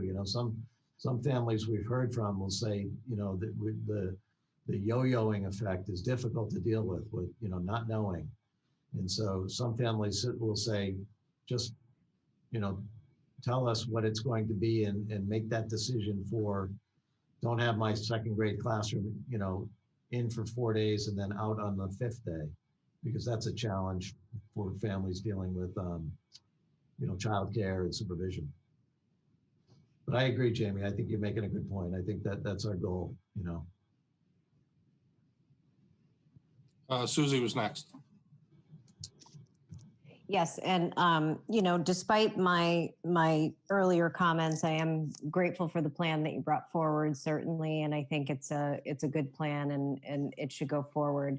I think one of the things that I just, to echo Nicole's comments about cohort C, I just don't think we can take that lightly, and I know you know that. Many of those families have made the commitment to, cohort C because of, a variety of concerns, but they could have a concern about their own child or about, a member of the family. So I just think we really need to be thoughtful about that and not cause disruption where it's not needed for those families in particular. And I think it's important too, with the whole conversation about returning, I don't think we can understate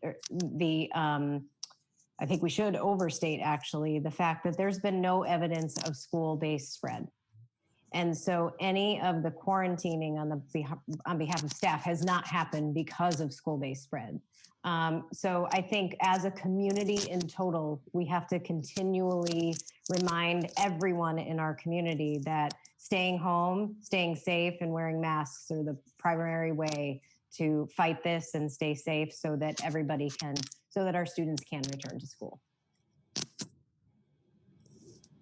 Thank you. Thank you. Good point. Jamie? My last comment, no questions. Susie, great, honestly, great point. And the only thing I want to add to it is there's no evidence of school-based spread, but I would contend that there is evidence that this is doing a lot of harm to the kids in those age groups, as well as some of the older kids. And the harm at home, maybe something we learn about a year or two from now and we go, oh my gosh, what happened? I would contend that that's out there. And we've got to balance this between the obviously spread of this disease that's very scary, but also what else are we doing that we don't realize we're doing? And I would contend there's a lot of that out there that I know we're not ignoring, but we are. So I would say, hey, let's keep this in mind as we're thinking through these decisions, because this isn't just about COVID. My personal opinion is there is a lot more out there that we're not aware of. And I think we need to keep that in our thoughts as we're making these decisions. So, but great point, Susie, I completely agree. Thank you. I guess I would state one thing on maybe on behalf of the committee is that I think we're weighing all the options, and at the moment, what we've been doing for the past few months is picking safety first. Are there other issues? Sure, and we're going to find out more about it, and we will remediate and deal with those as we have to, particularly if they're academic. But right now, picking safety first has kind of been the way we've been voting, and appreciate the protocols and the procedures that the schools are putting into place to make sure we continue to not have in-school spread, especially as we start adding more kids into the buildings. So yeah, I appreciate the plan that's been presented to us this evening. I do have one question, which is going to be completely different from everybody else's. How adaptable are the plans that we're looking at to the future of all the kids coming back? So vaccines are coming out. Say we go to 3 feet and you can actually get all the kids. Is it going to be a crazy, we need another week to tell everybody who their teacher is, or is it going to be nice and smooth? Welcome back with big hugs or socially distant hugging. That's a really good question. I think it will happen gradually. In other words, I don't think there'll be a day where we, well, my crystal ball is no better than anybody else's, right? But my sense is that there won't be a day where we wake up and it will be safe to come back at less than 6 feet. It'll happen gradually. And so maybe our cohort C families will come back to us gradually. And I think we'll be able to respond flexibly to that. But Ryan asked a good question, and I think it would be important to hear from our principals, how adaptable is this plan? And I'll turn my lights back on.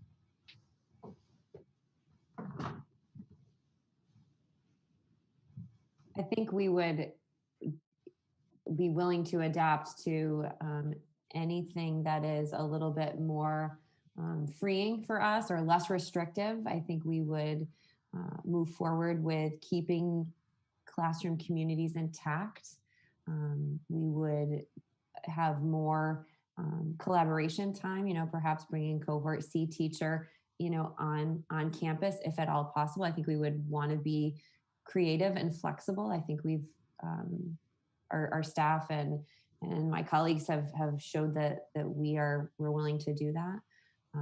I think we would also take great care in transitioning back in, just like we transitioned kind of out and then back in and then out again and back in. So I think we would apply some of the same protocols and techniques that we know help kind of welcome kids back and settle kids in. I don't imagine we would get rid of any of our staffing. That would not, I think we would want to sustain our staffing for the remainder of the year and find ways to make sure that we can support them all. We don't have the answer to some of the specific questions right now, but I think we would be in a good position to transition back, not overnight, but certainly in a couple of weeks, depending on whatever is in front of us.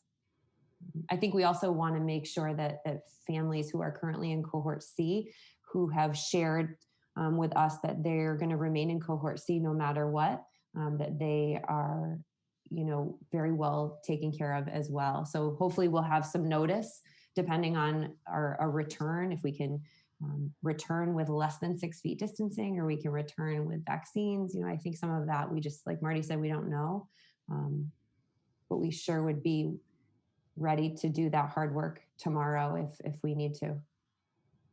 Probably not a direct answer, but I think that would be a great challenge for us to take on. Go ahead, Donna. I think our cohort C families would, to your question, Ryan, would want to know from us, or would want assurance from us, should we be able to come back? Would they be welcomed back into their classroom community? Perhaps would they be able to go back to their original teacher? What are those possibilities? I think that's something that I've had a parent ask me, and I'm sure it's more than one parent or one family member that really has that question, with this hope that this will happen this year. And I think we'll, all three of us, make that promise that we're going to do our very, very best to make whatever the transition as smooth as possible. If we can get that cohort C student back into that classroom with their teacher, and we certainly are going to do it. And we're going to make every single effort to make that happen. So, but that is a really specific question that I do think cohort C families have, because they're joining a community of learners from all three schools, or two schools at times. And should they be able to come back, I think they need to know there will be a place at their school, and we will do our very best to place them possibly back with their teacher. And I think that it's adaptable. I think it can be adaptable at some levels. no firm promises, but a promise to make our very, very best effort to make it happen. Thank you. I appreciate that answer. And I know our resident guidance counselor, who's always pointing out the need to take care of the social emotional well-being of the students, loves hearing the fact that you're keeping an eye out on that. We have to keep I don't want to speak to you for you, Gianna, but I think you agree, yes? Yeah. We also have to keep an eye on our teachers. I have to tell you how I think Marie made that point earlier, and Amy perhaps did too. They are conflicted too, and this is even our kindergarten, first and second grade teachers are preparing the third, fourth, and fifth grade teachers for what this feels like and what this work looks like for them. So they're trying to help them and guide them through this. It's not easy, but at the other end, I think they know that it's going to be really good for the kids. Thank you very much. This has a budget implication. I don't know if, I know I was on finance sub, so I've already heard Tom's answer. Does anyone have any further questions about the cost of this proposal and where the money for this is coming from and how we can afford it? Or Tom, you want to give that very quick answer on that, please, for the people that weren't in finance sub and for, of course, for our viewers to hear?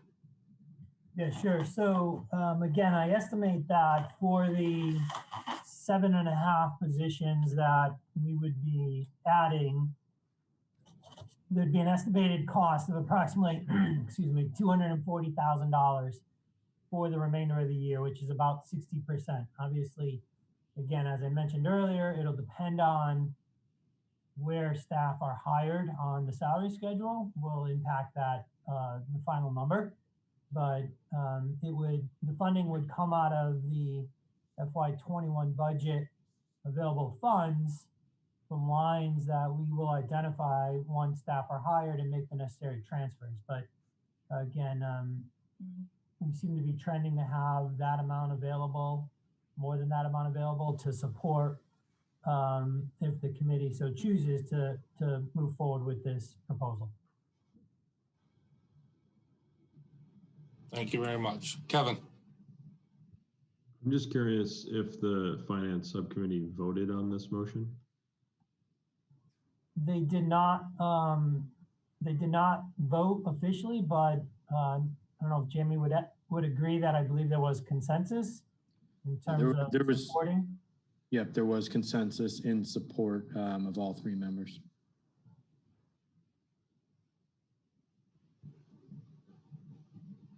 Any other questions, or there's a possible motion in your packet also?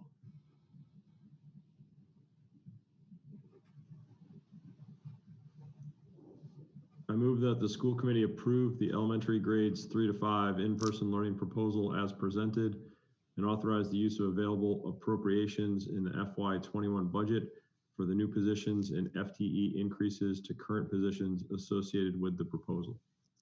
There's a motion. Is there a second? Second. Seconded. Any discussion? Further discussion, more accurately? Seeing none, calling for a vote. Gianna? Yes. Kevin? Yes. Susie? Yes. Bronwyn? Yes. Jamie? Yes. Nicole? Yes. And yes for me. It passes 7-0. Thank you very much for your presentation, and we appreciate all the work. Thank you. Thank you, principals. Marty, the next thing up is winter athletics. Sure. So just as we have been engaged in a feasibility study for grades 3 through 5, we've also been exploring the safety and feasibility of conducting winter athletics. And so Principal Landers, Athletic Director Capitasto are here with us tonight. They have, with us, been engaged in reviewing state guidelines, MIA guidelines, sport-specific guidelines. We've talked to town officials. AD Capitasto has been engaged with our coaches to make sure that they understand the modifications that might await them and our winter athletes. And so tonight we're here to recommend that we continue to give students the opportunity to participate in interscholastic sports. kind of with an understanding that we need to meet all the guidelines that are out there.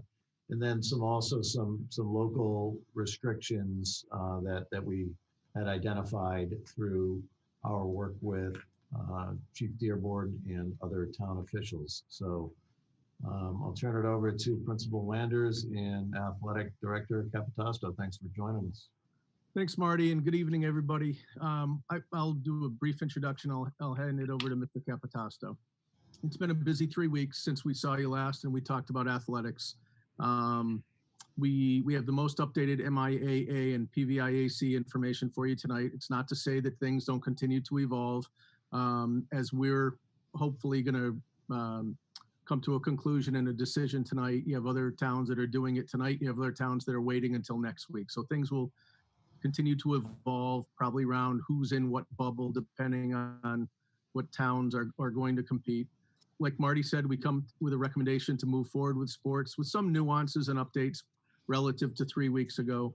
And even though this isn't perfect, and even though this is certainly challenging, we think that the winter season is more challenging than the fall season, and hopefully more challenging than the fall 2 and spring seasons will be. In our continued effort to engage students, whether that is in sports, whether that is in clubs, whether that's in any kind of way that we can help them be engaged. That's the reason why we bring our recommendation to you tonight. So Mike Capitasto has done most of the legwork. I'll hand it over to Mike for the presentation, and we're happy to answer any questions. All right, thank you for having us come back and provide an update. And last 3 weeks have been very busy. A lot of town hall meetings, a lot of AD meetings locally and at the state level. So just a quick update of where everything, how it happened and where we're at right now. So the governor's office, the EEA office, is the one who sets the guidelines for high school sports. And then from there, the MIA is tasked with creating modifications in each particular sport to safely resume play. And throughout those, the MIA had multiple subcommittees with sports medicine that had doctors and athletic trainers, and the COVID-19 task force, which had 2 infectious disease doctors on that task force, as well as other doctors, athletic trainers, principals, superintendents, and athletic directors. So everything that we've learned over the last 3 weeks comes down to your local board of health or local health officials. And you'll see the MIA,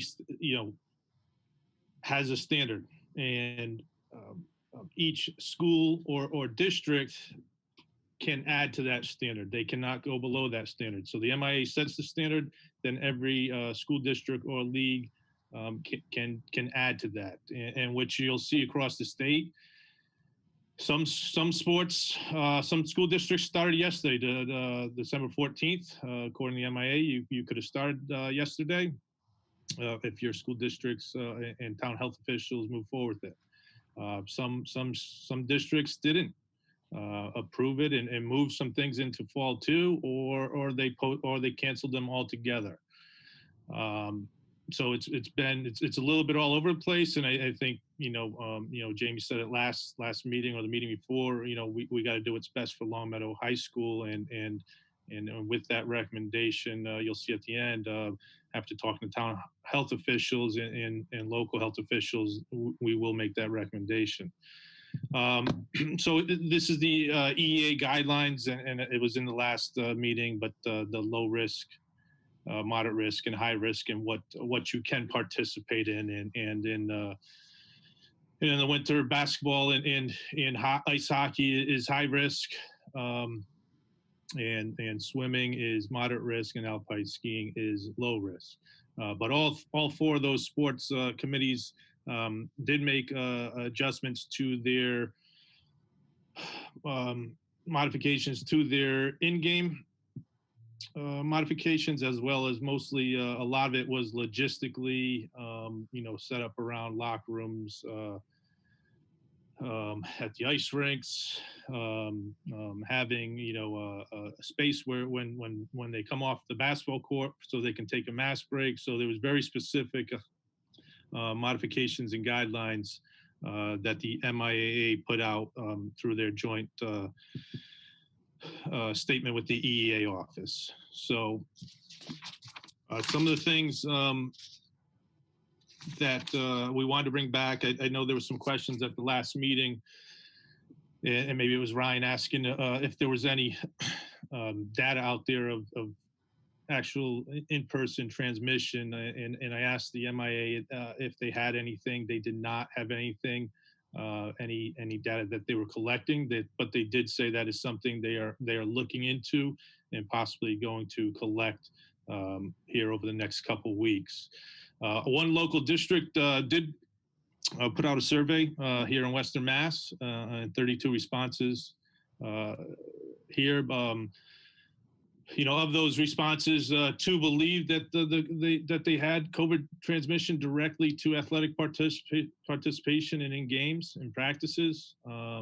16 schools, had games or practices postponed to exposure or contact tracing, and 5 schools had in-person learning impacted due to exposure or contact tracing. Now, not every school was in person in the fall, but that was. This was the information that that we were able to gather locally. I also asked the MIA about testing for winter sports, and they did bring it up in the Sports Medicine Committee and the COVID-19 Task Force, but the same questions kept coming up as cost and practical application of this across the state for everybody, and was it just going to be a one-time thing or not? So they did not move forward with any testing through the state association.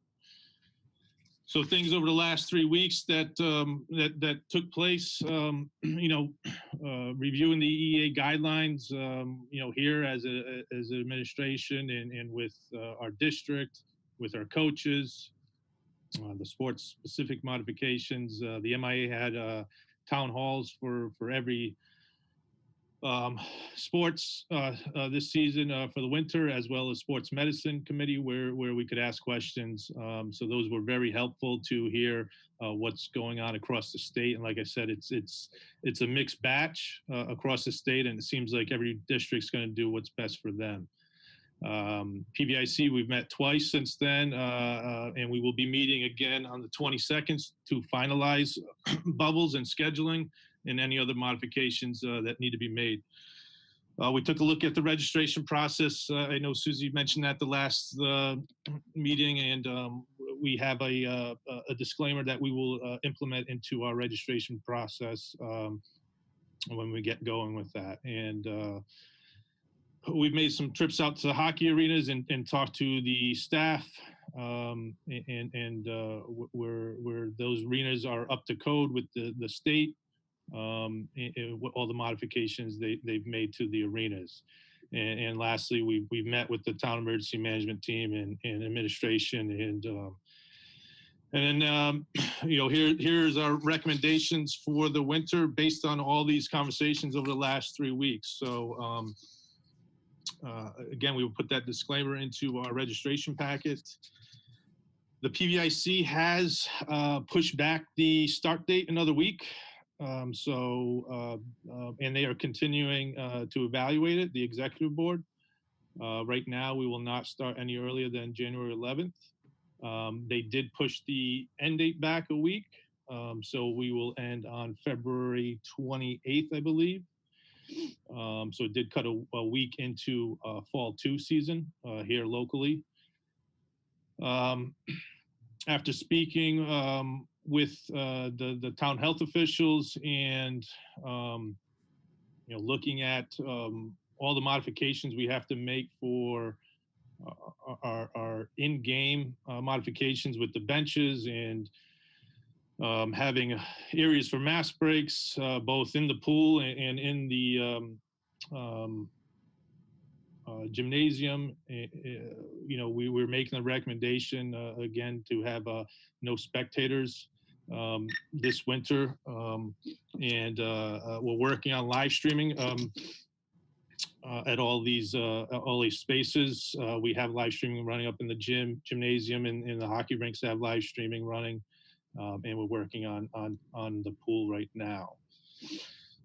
Transportation, again, will be available. Parents will be allowed to transport if they felt uncomfortable, but absolutely no carpooling allowed. And you'll see in some of those modifications that we're specifically, I know ice hockey, there's a lot of carpooling going to rinks and games and things, just across the state, and that is very specific in there.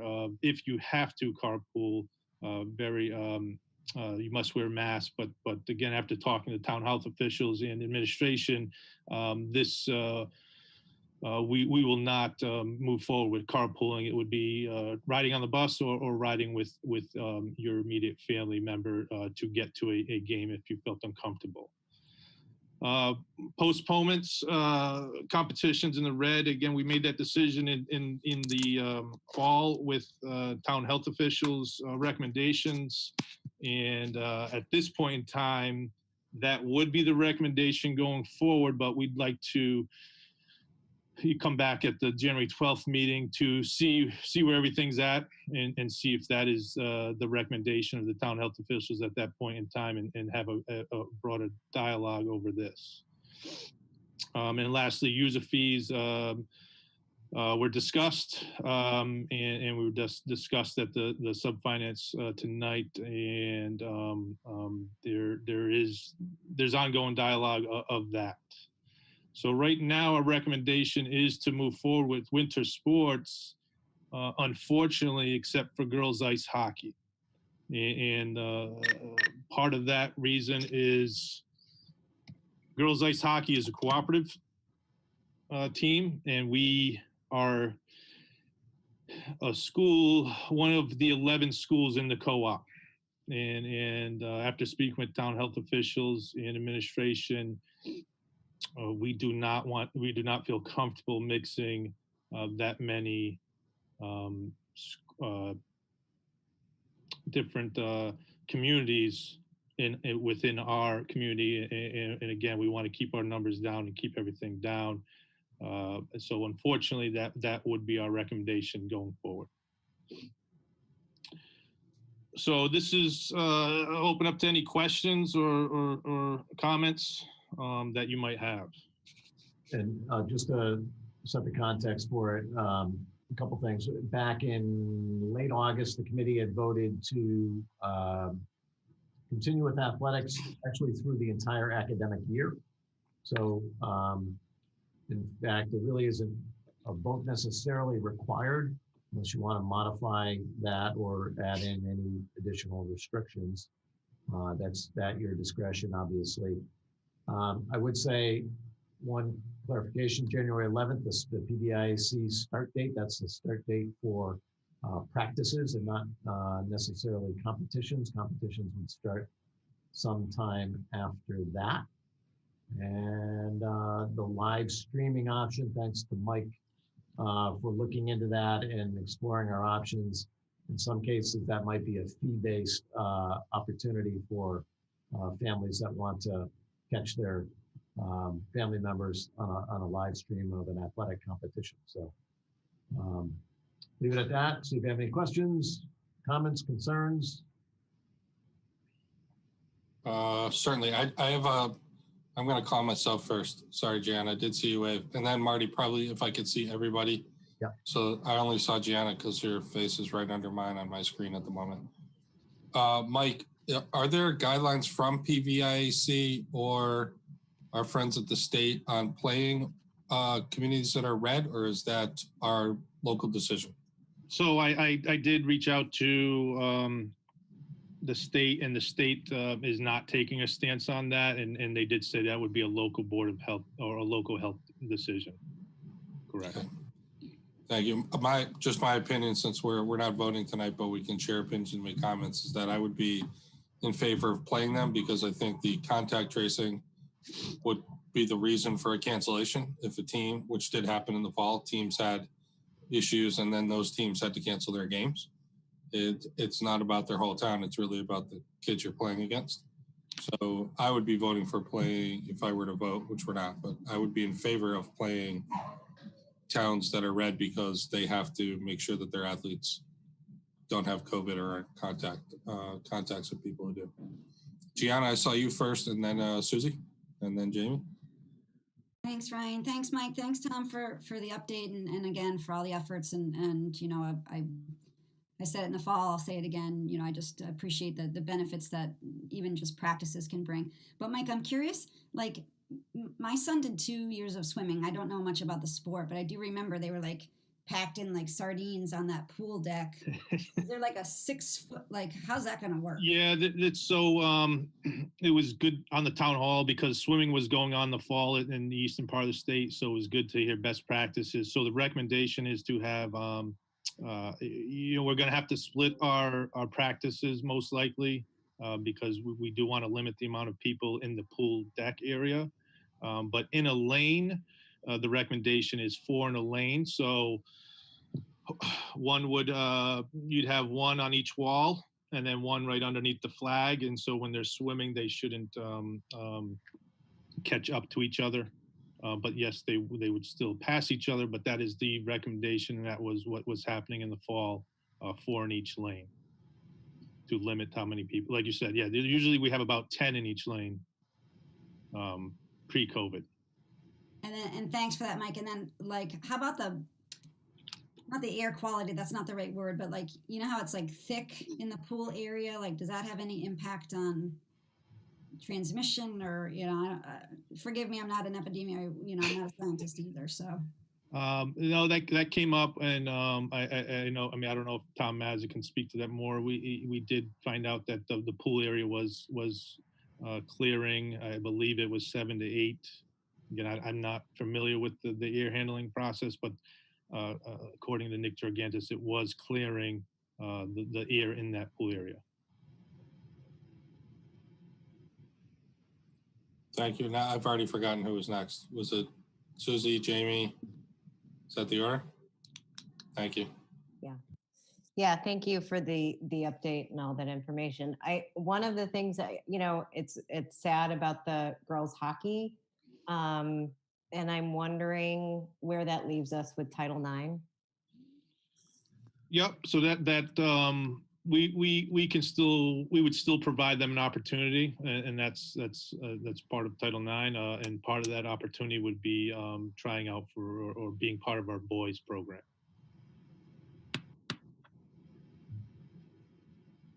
Thank you. Jamie?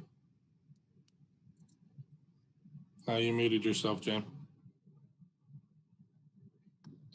Good question, Susie. I completely agree that make sure that they have that opportunity. And I guess just to add to Ryan's comment, the whole red scenario and whether to play teams that are in the red, I believe that they should be able to play in the red. I don't know why we're restricting that. We have enough, procedures set up in place that if it isn't safe, to go there or to go to the Olympia to practice hockey, then we'll make that adjustment as an admin. So, but I'm not in favor of that one policy or that you had in your bulleted statement. But everything else, truly appreciate everything you're kind of pulling together and trying to figure this out. I just say, to be clear on the playing teams in the red, our thought was really no decision on that we bring that back to you on January 12th, but I hear where individual members of the committee stand on that. That makes sense. Bronwyn and then Kevin, please. I was just wondering, how many teams will be going against each other to swim meet? So just 2 teams? Swim meets will be virtual. So it would be, that's something we have to look through after our meeting on Friday with the town health officials, possibly having a staging area. And that's something we're going to try to do in the first couple, within the first week and a half, to try to have a couple mock meets and see what works best for us. but it would be strictly Longmeadow High School swimming here and virtually against another team. Okay, thanks. Well, that's an adjustment. Is that what they did in the East?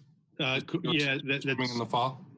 I think only one school opted to have in-person meets, but nobody would go to that school, so they were all virtual. And they said it worked well, so we'll see how it goes. That's how they're handling gymnastics now. Yeah. All virtual meets. All right. Kevin?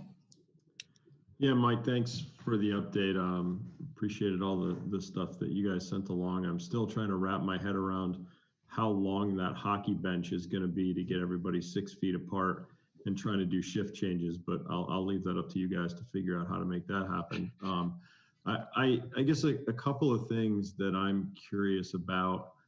The whole playing other towns in the red, I still, that makes me uncomfortable because nobody's getting tested and there's so much asymptomatic spread. I'm just uncomfortable about that. I would welcome more conversation.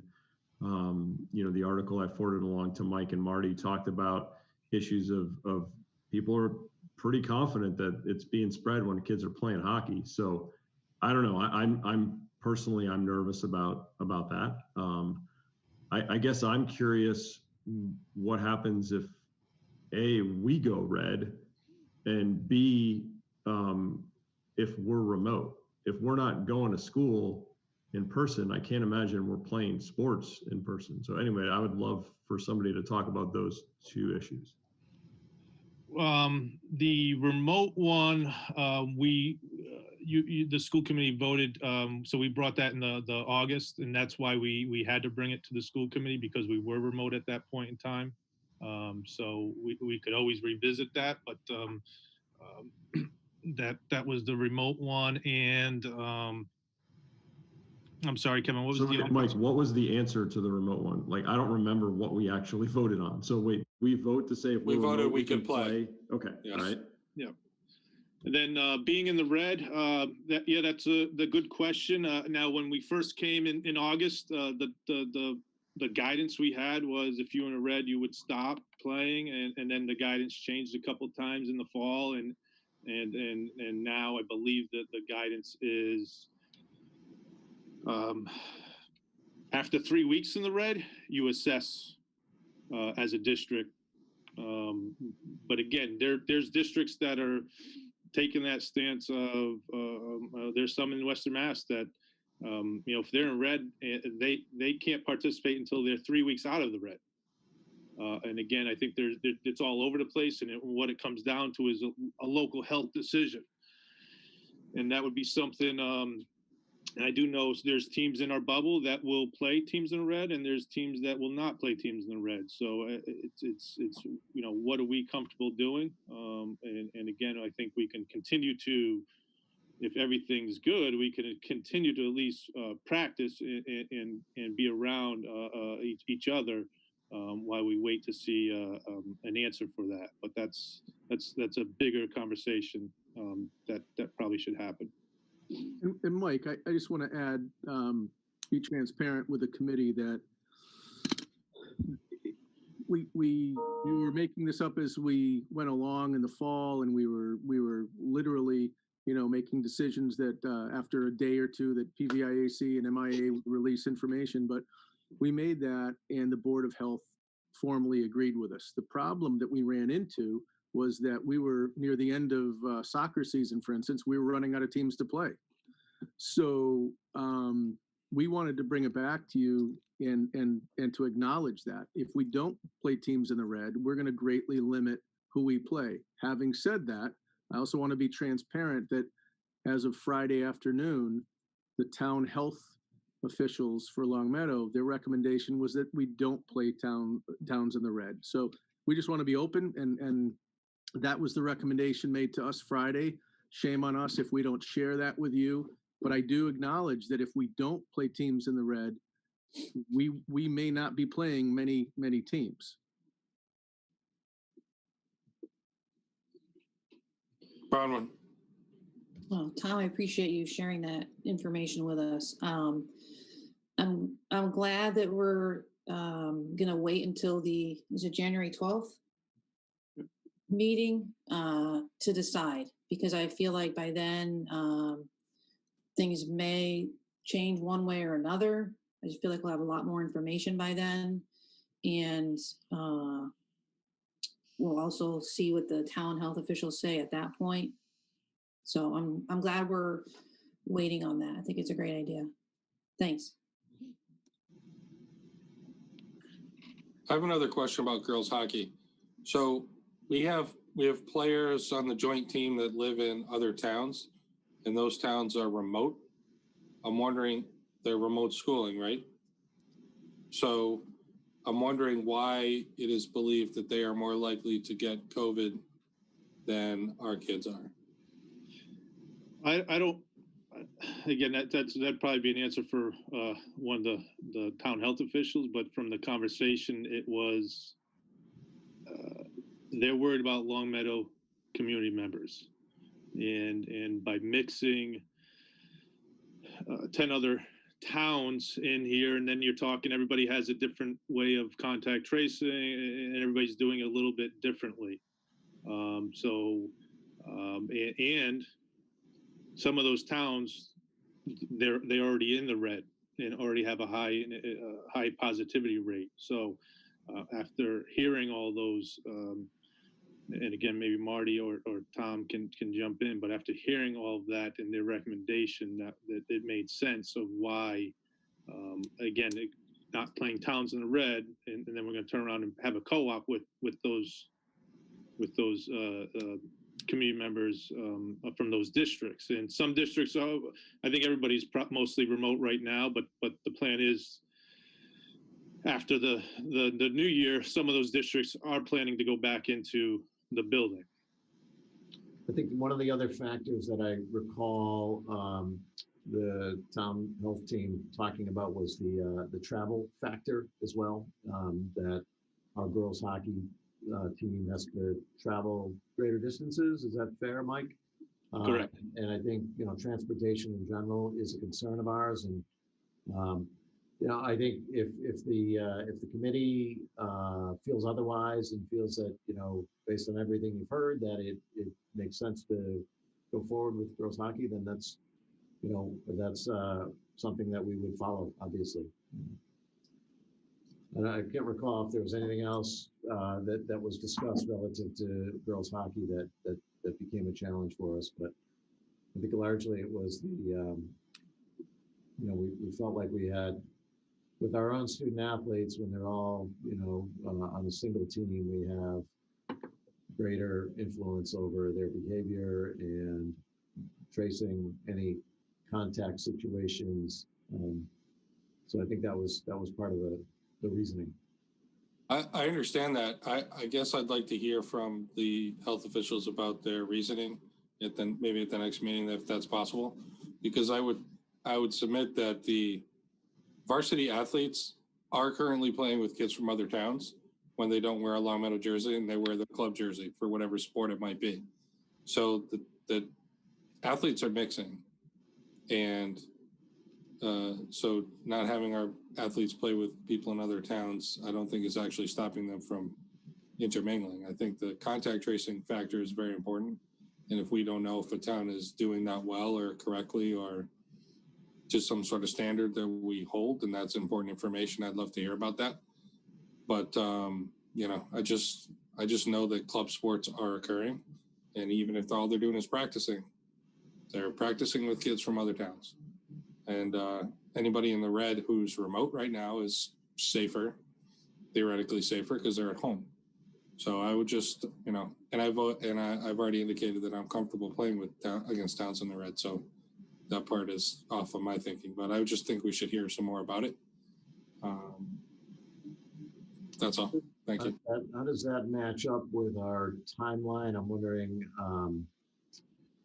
if we have the time to bring this back. Your next meeting is the 12th of January, which is a day after we would start practices. So I'm wondering if it's something that we could I'm trying to figure out how that lines up with the with our timeline. So I don't have an answer to my question, but perhaps it's a matter that needs to be, voted on tonight, or I think you're gonna, from my conversations and seeing our live Google document, there's a lot of districts going back to their school committees after the holidays to see where the numbers are. So it starts January 11th, but we wouldn't play a game for 10 days. I believe it's the 20 something. We would be eligible to play a game, so we do have some time, even after the 11th, to look at everything. And again, having that conversation with the town health officials, it makes sense to wait and see where we're at. The only thing we have to talk to on our league is having a meeting on the 22nd to finalize bubbles and schedules. So right now, the only person in our league that is moving forward in our proposed bubble right now, there's only one school of the 6 that is voted to have sports right now. They're all still waiting to see what their numbers will look like. So I don't think we're behind. I think we can wait till at least the 12th to see where we're at and make a good recommendation from there. Great, I appreciate that. I wouldn't want them to miss out if they don't have to. So thank you. Gianna? Thanks, Ryan. So my mind's just going now about the girls hockey. And Mike, do we know how many the girl hockey players that I know are like Olympic level? Like, do we know how many Longmeadow High School, like how many girls do we have in Longmeadow High School that play hockey? We have 4 returning, and I was hearing another possible 2, so it would be 6 total. Okay, and so give or take 1 or 2. And you said that they would be allowed to try out for boys hockey if that's the way that the way it falls out for us. Correct. Okay. And when are there like actual tryouts, Mike? It depends on the numbers that come out. If there's numbers that justify only having 2 teams, or it depends how many numbers come out. But there are tryouts to see what level they're on, varsity or JV. But from there, it just depends how many. If we have 55 kids that come out, we only could carry 20 on the team per the modifications. So then we'd have to make cuts, unfortunately. But we've always been around 40. So 20 varsity and 20 junior varsity? Correct. Okay. Thank you. Thank you. And I would also be advocating for a lot of restrictions on the families. Hockey parents are used to traveling. I have a neighbor who is gone every weekend. I just see them all loaded up and off they go to go play hockey somewhere. So they're used to driving their kids to games. But the carpooling rule, I think, would be something very important to pay attention to. The chief has mentioned that repeatedly as probably being a likely issue with kids hockey. Brian, when I saw your hand up. I was just going to say, it would be good if we could wait and hear from the town health officials. I'm a little hesitant to go against their advice and their recommendation. They've been super so far. And that's not to say that, I wouldn't change my mind after talking to them, but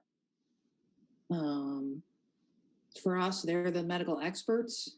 And I would definitely want to hear from them before deciding on the girls' ice hockey, even if that means having to potentially meet again. I'm not sure in terms of the time frame.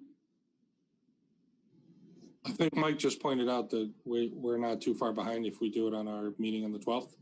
Is that correct? Yeah, so girls ice hockey there's a little curveball in there. So technically our league started yesterday because we're in the Central Mass League, and they've moved forward with their. So we were going to be behind anyways, but what we could always revisit girls ice hockey, but most likely the other schools in the co-op would move forward with girls ice hockey starting probably on the 4th or 11th. But again, we could always if something was to change and we can get them part of the co-op, we could always hop in, and they might be a couple days behind. But it wouldn't, if we said, right now we're not closing girls ice hockey completely out if we were to revisit it after the holidays.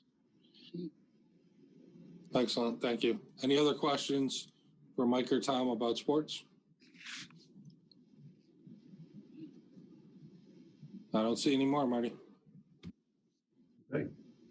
So we'll continue with the committee's understanding that we're going to proceed with winter sports, and a couple of questions remaining for your meeting on the 12th. And just to clarify, Marty, and so everyone is on the same page, we're a little bit behind in terms of registration, but I know a lot of people are paying attention to what comes out of tonight, and we're gonna hit that message hard. We're gonna blast several messages out beginning tomorrow to families. So we would move forward with registration for everything except girls hockey. I just want to make sure we're leaving with clarity here. And then if the committee decides to revisit girls hockey in the future, we would then open registration. That's what I'm walking away with, and I don't want to walk away with incorrect info for me and Mike. So I just want to be sure. It's a good question, Tom. Does anybody want, or do you guys want consensus on getting more information, or is it something that you want to vote on right now and say move forward with girls hockey? I would definitely like to be able to get more information if possible.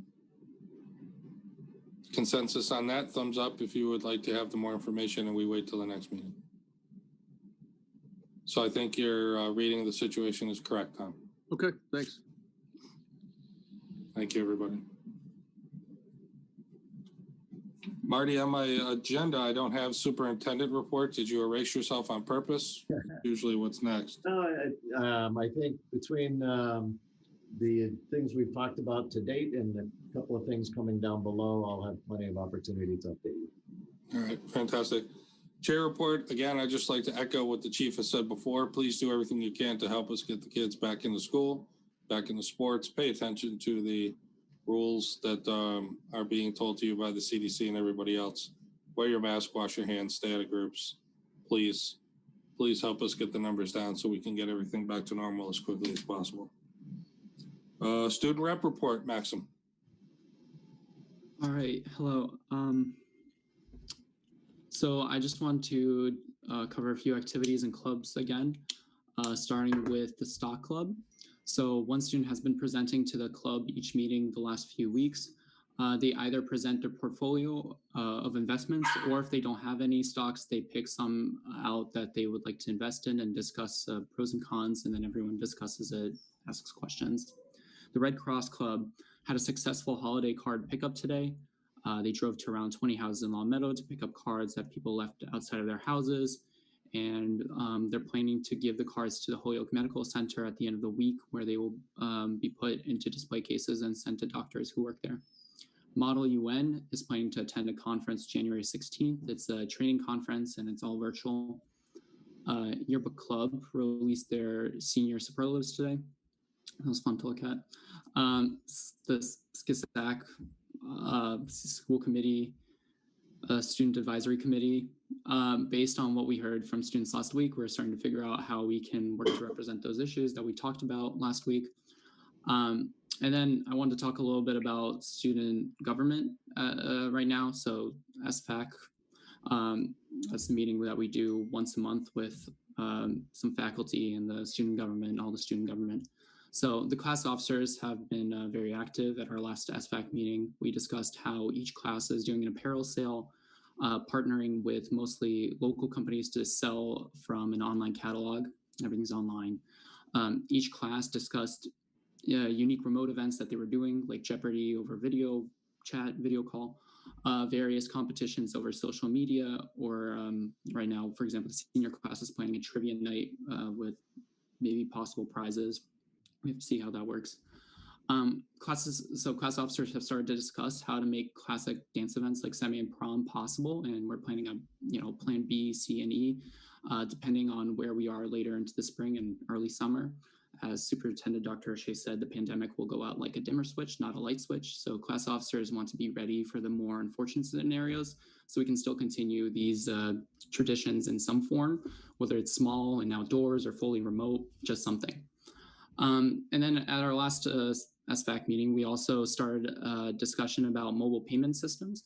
So over the past few years, people, as you know, have been increasingly using online payment services like Venmo and PayPal, but transactions with our class have for now all been conducted exclusively through cash and checks. And as the secretary of my class, I've seen firsthand how the pandemic has exacerbated the already existing problems with exclusively relying on analog payments. So even in normal times, students will forget to bring in checks and cash for weeks. So class officers only know attendance a few days before an event, which makes it more difficult to plan.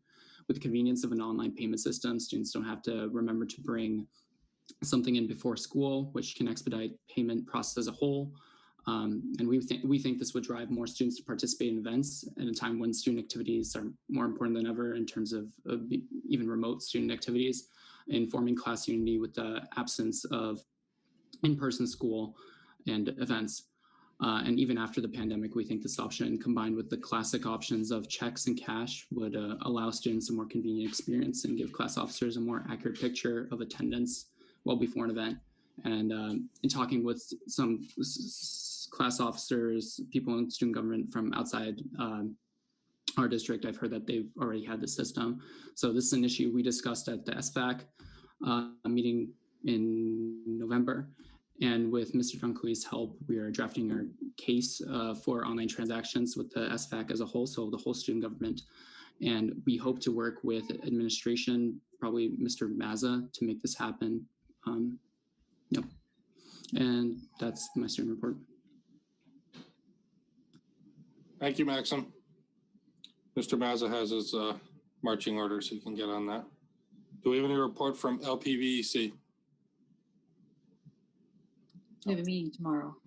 Oh, energy and sustainability. And open space. Nope. All right. Next up, we have subcommittee reports. Finance sub met before the meeting. Tom? Yeah, so a number of the items are already discussed. We did review the staffing for the 3 through 5 proposal, as mentioned earlier.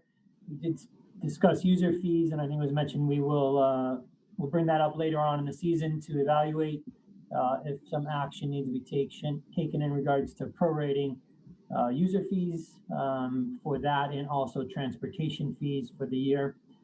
We had a preliminary discussion about the FY22 budget. We're kind of moving along with budget development, and we'll probably present something to the full committee sometime in mid-January.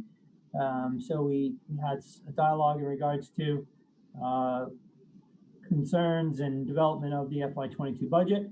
And then we will bring forward at a future meeting a request to increase the hourly rate for a few positions that get paid minimum wage, as it will be increasing by 75 cents on January 1st.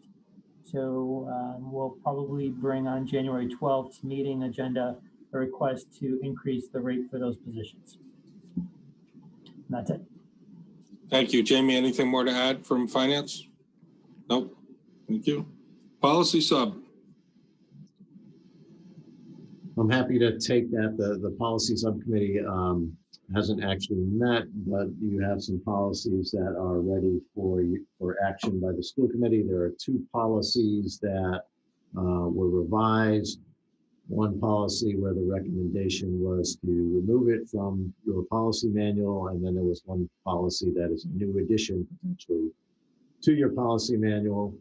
The 4 policies, one related to financial accounting and reporting, one related to textbook selection and adoption. Those are the 2 revised policies. The policy that is recommended for removal is actually an exhibit relating to sort of some antiquated district goals and priority focus areas. And then there is the new policy relating to student confidentiality during remote learning. So those policies were put up on the district website for public comment. We didn't receive any comment back And so they are ready for your action tonight. Thank you. Does anybody have any questions for Marty or policy sub? And if not, there's a possible motion. A long one, if anybody wants that. I'll take it. I move on the recommendation of the policy subcommittee that the school committee approve the following policies as revised. Policy DI, fiscal accounting and reporting. Policy IJJ, textbook selection and adoption. Further, I move to add policy JRAA, student confidentiality during remote educational services, to the policy manual, and to remove of policy exhibit ADA-E, district goals and priority focus areas from the policy manual. There's a motion. Is there a second? Second. Any further discussion on the policies? Seeing none, we can call for a vote. Gianna? Yes. Kevin? Yes. Susie? Yes. Jamie? Didn't hear you, Jamie. You're muted. Sorry. Yes. Bronwyn? Yes. Nicole? Yes. And yes for me. The motion passes. Curriculum sub, no report. And eval sub, no report. Is that correct? Eval sub, I believe, Brian, when we have a meeting coming up early in January. Yes. Curriculum, anything to report on an upcoming meeting or anything? We need to have a meeting. Yeah, we're going to get that on the books. I will touch base with Diane to schedule. Thank you. Next one up is naming sub. Gianna, you want to talk about that, or Marty, are you presenting that for the committee? I think Gianna, you wanted me to take that? Is that okay? So the naming, as the committee's aware, we received an application from a community member, actually a Longmeadow High grad, to name the Longmeadow High track after retired school adjustment counselor and longtime coach John Devine. Naming committee met on December 8th and recommended bringing that forward to the full committee for consideration. There's a couple of stages that are still in front of us on this particular issue. So the first thing that would have to happen is, if the committee is open to it, to scheduling a public hearing. So we would schedule the public hearing and explain the application, the proposal, and gather feedback through that public hearing, and then bring it back to the committee for a final vote in a separate meeting. So a couple of stages left here, but for your consideration tonight is essentially whether or not to move forward with the public hearing to review that naming proposal that was brought to us. All right, I think any questions from the committee members on this? Do we have to vote to post this for public comments? Since the naming committee brought it to you, it really means that the public hearing would occur. So I'm looking at your policy. In the event that the naming committee recommends that the school committee approve such a proposal, the proposal would be presented in a posted school committee meeting. So tonight we're presenting that application, and that the committee would then work with me and the naming subcommittee to establish that public hearing. So we would host the public hearing and then bring it back to the committee for final consideration and vote. So technically, no action, per your policy, no action is required by the committee tonight, unless I'm missing something on that, Diana. No. Great. Okay. So I just would need your sort of consent and understanding that we would schedule that public hearing. My thought is that, we need to get through the holidays and schedule it at a time that's convenient sometime in January. So it might not come back to your committee until your second meeting in January, or perhaps your first meeting in February. So there's still some time in front of us on that. Great. We also have a possible motion on the subcommittee's minutes because we don't have a scheduled subcommittee meeting. I don't recall us approving subcommittee meeting minutes in a full meeting before. So is it all of us voting on this because we're in a full committee? Diane, go ahead, please. The reason that's on there is that we don't anticipate the naming committee having to get back together individually again. And you have 30 days to approve minutes, supposedly. So the only way to get these approved would be to bring it to the full committee. The full committee would have to vote, because if it's only the subcommittee, you don't have a majority. So, right. Okay. Gotcha. All right. Bronwyn. I was just wondering if, did the committee get a copy of the application that the naming subcommittee got? I believe it was in the packet, Diane. Is that correct? Okay. Yeah. Great. Along with a clarifying email from the applicant about what some more specific information on the intention of the applicant. Great, thanks. And then we would, at the time the public hearing is scheduled, we would post the application publicly for people to access. Susan? I just don't, this is a procedural question. I would have a hard time voting for minutes that I wasn't present for.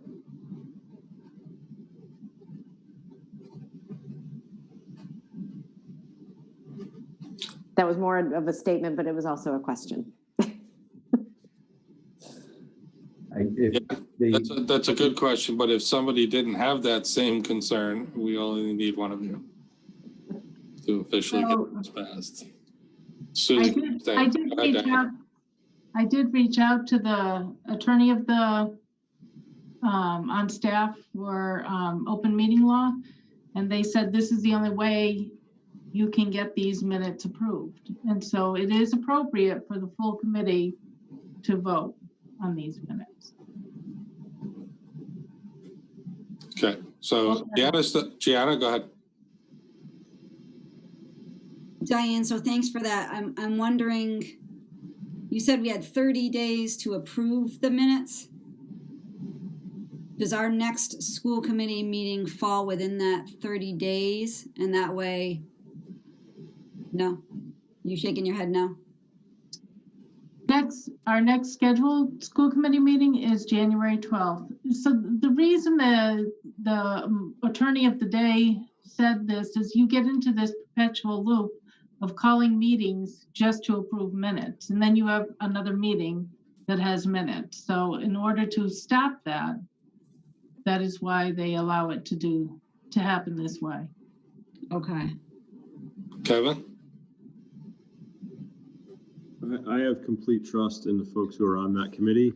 If those folks vote in favor before me, I will be happy to vote yes. Noted.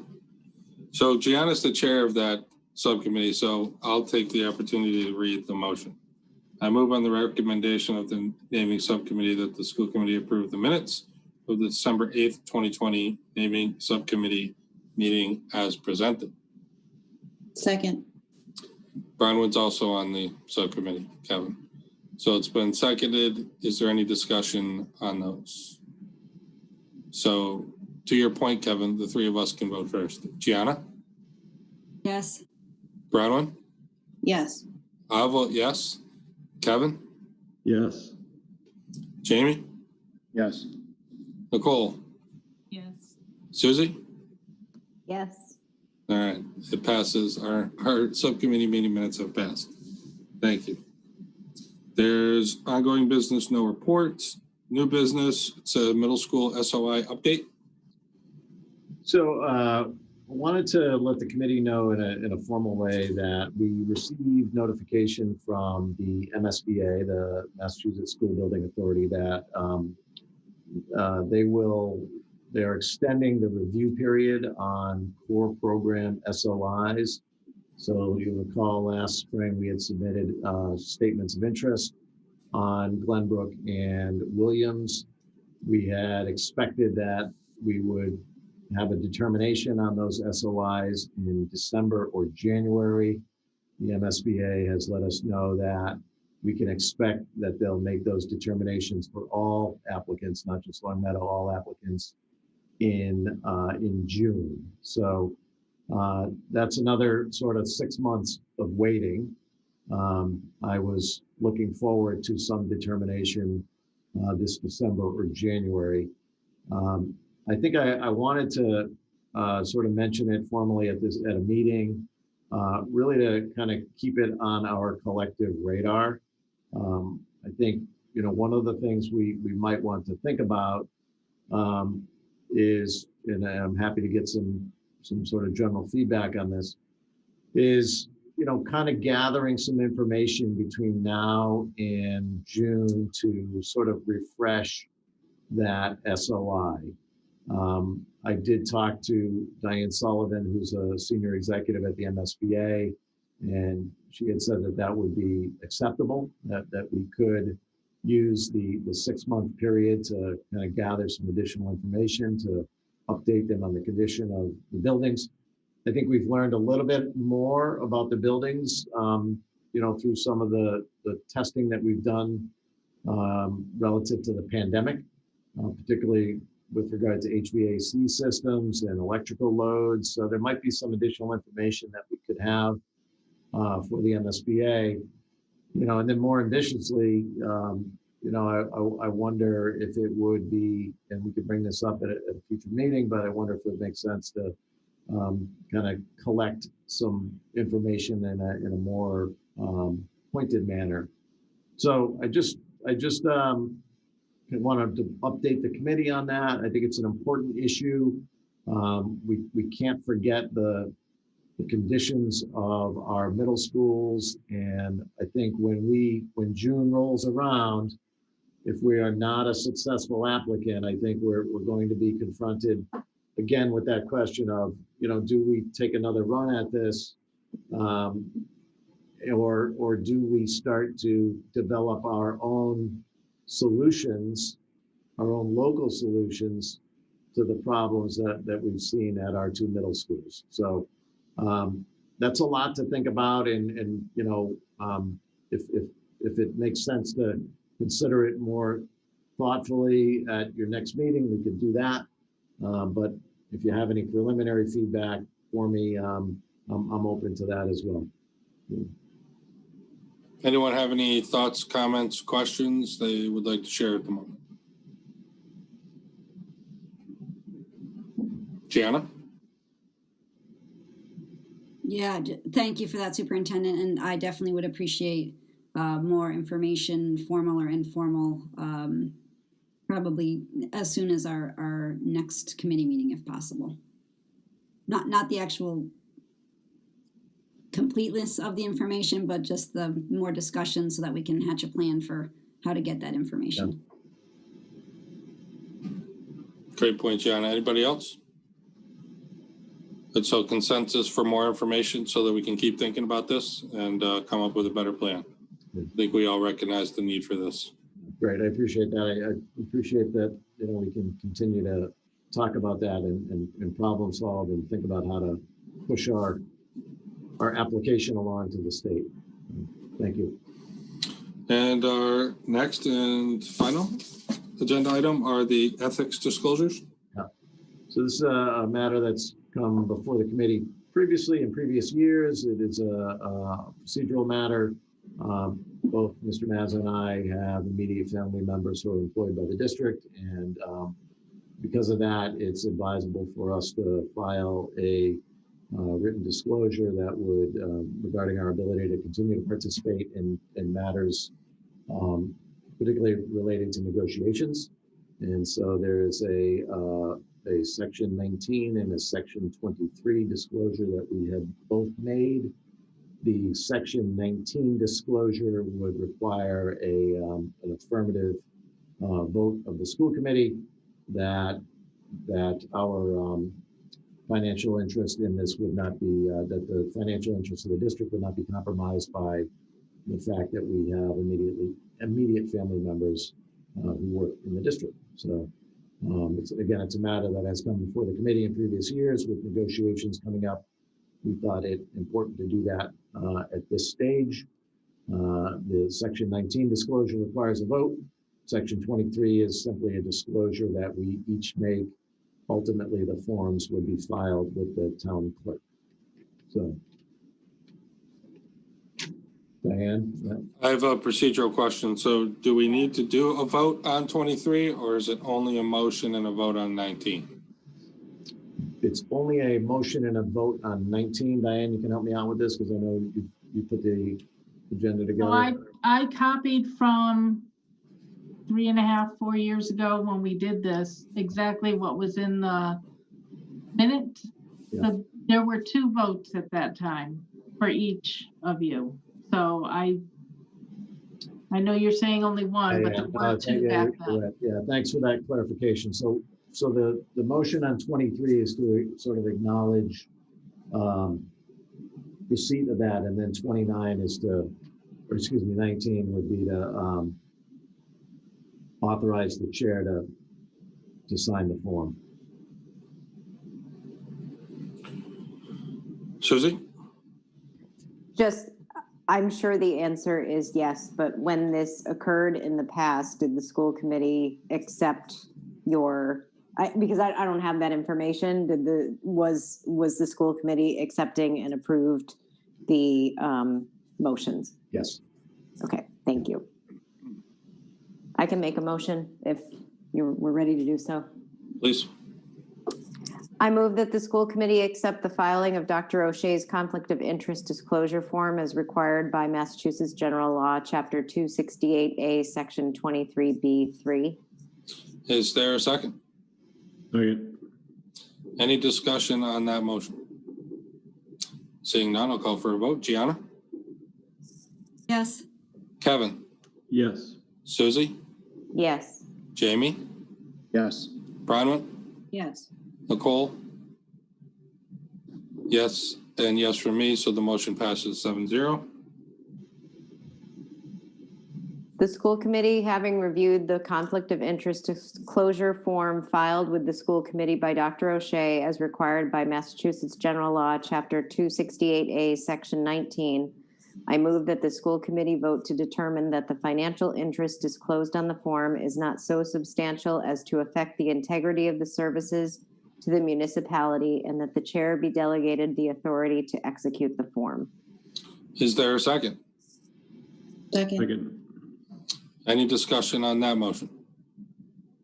Seeing none, I will move to a vote. Gianna? Yes. Kevin? Yes. Susie? Yes. Jamie? Yes. Bronwyn? Yes. Nicole? Yes. And yes for me, the motion passes 7-0. Susie, you want to keep going? I'll keep going. I move that the school committee accept the filing of Mr. Mazza's conflict of interest disclosure form as required by Massachusetts General Law, Chapter 268A, Section 23B3. Is there a second? Second. Any discussion on Mr. Mazza's motion? The motion about Mr. Mazza. Seeing none, call for a vote. Gianna? Yes. Kevin? Yes. Susie? Yes. Jamie? Yes. Bronwyn? Yes. Nicole? Yes. And a yes for me, the motion passes 7-0.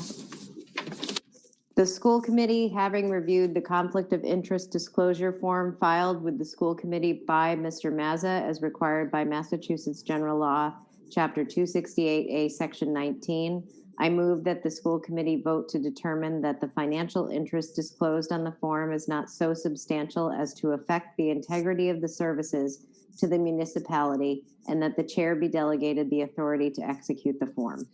Is there a second? Second. Any discussion? Seeing none, we can call for a vote. Gianna? Yes. Kevin? Yes. Susie? Yes. Jamie? Yes.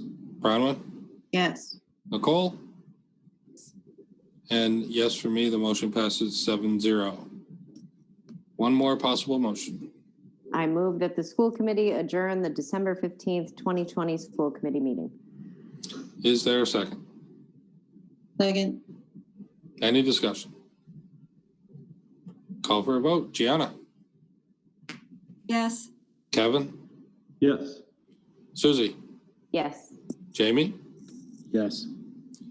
Bronwyn? Yes. Nicole? Yes. And yes for me. We are adjourned. Thank you very much.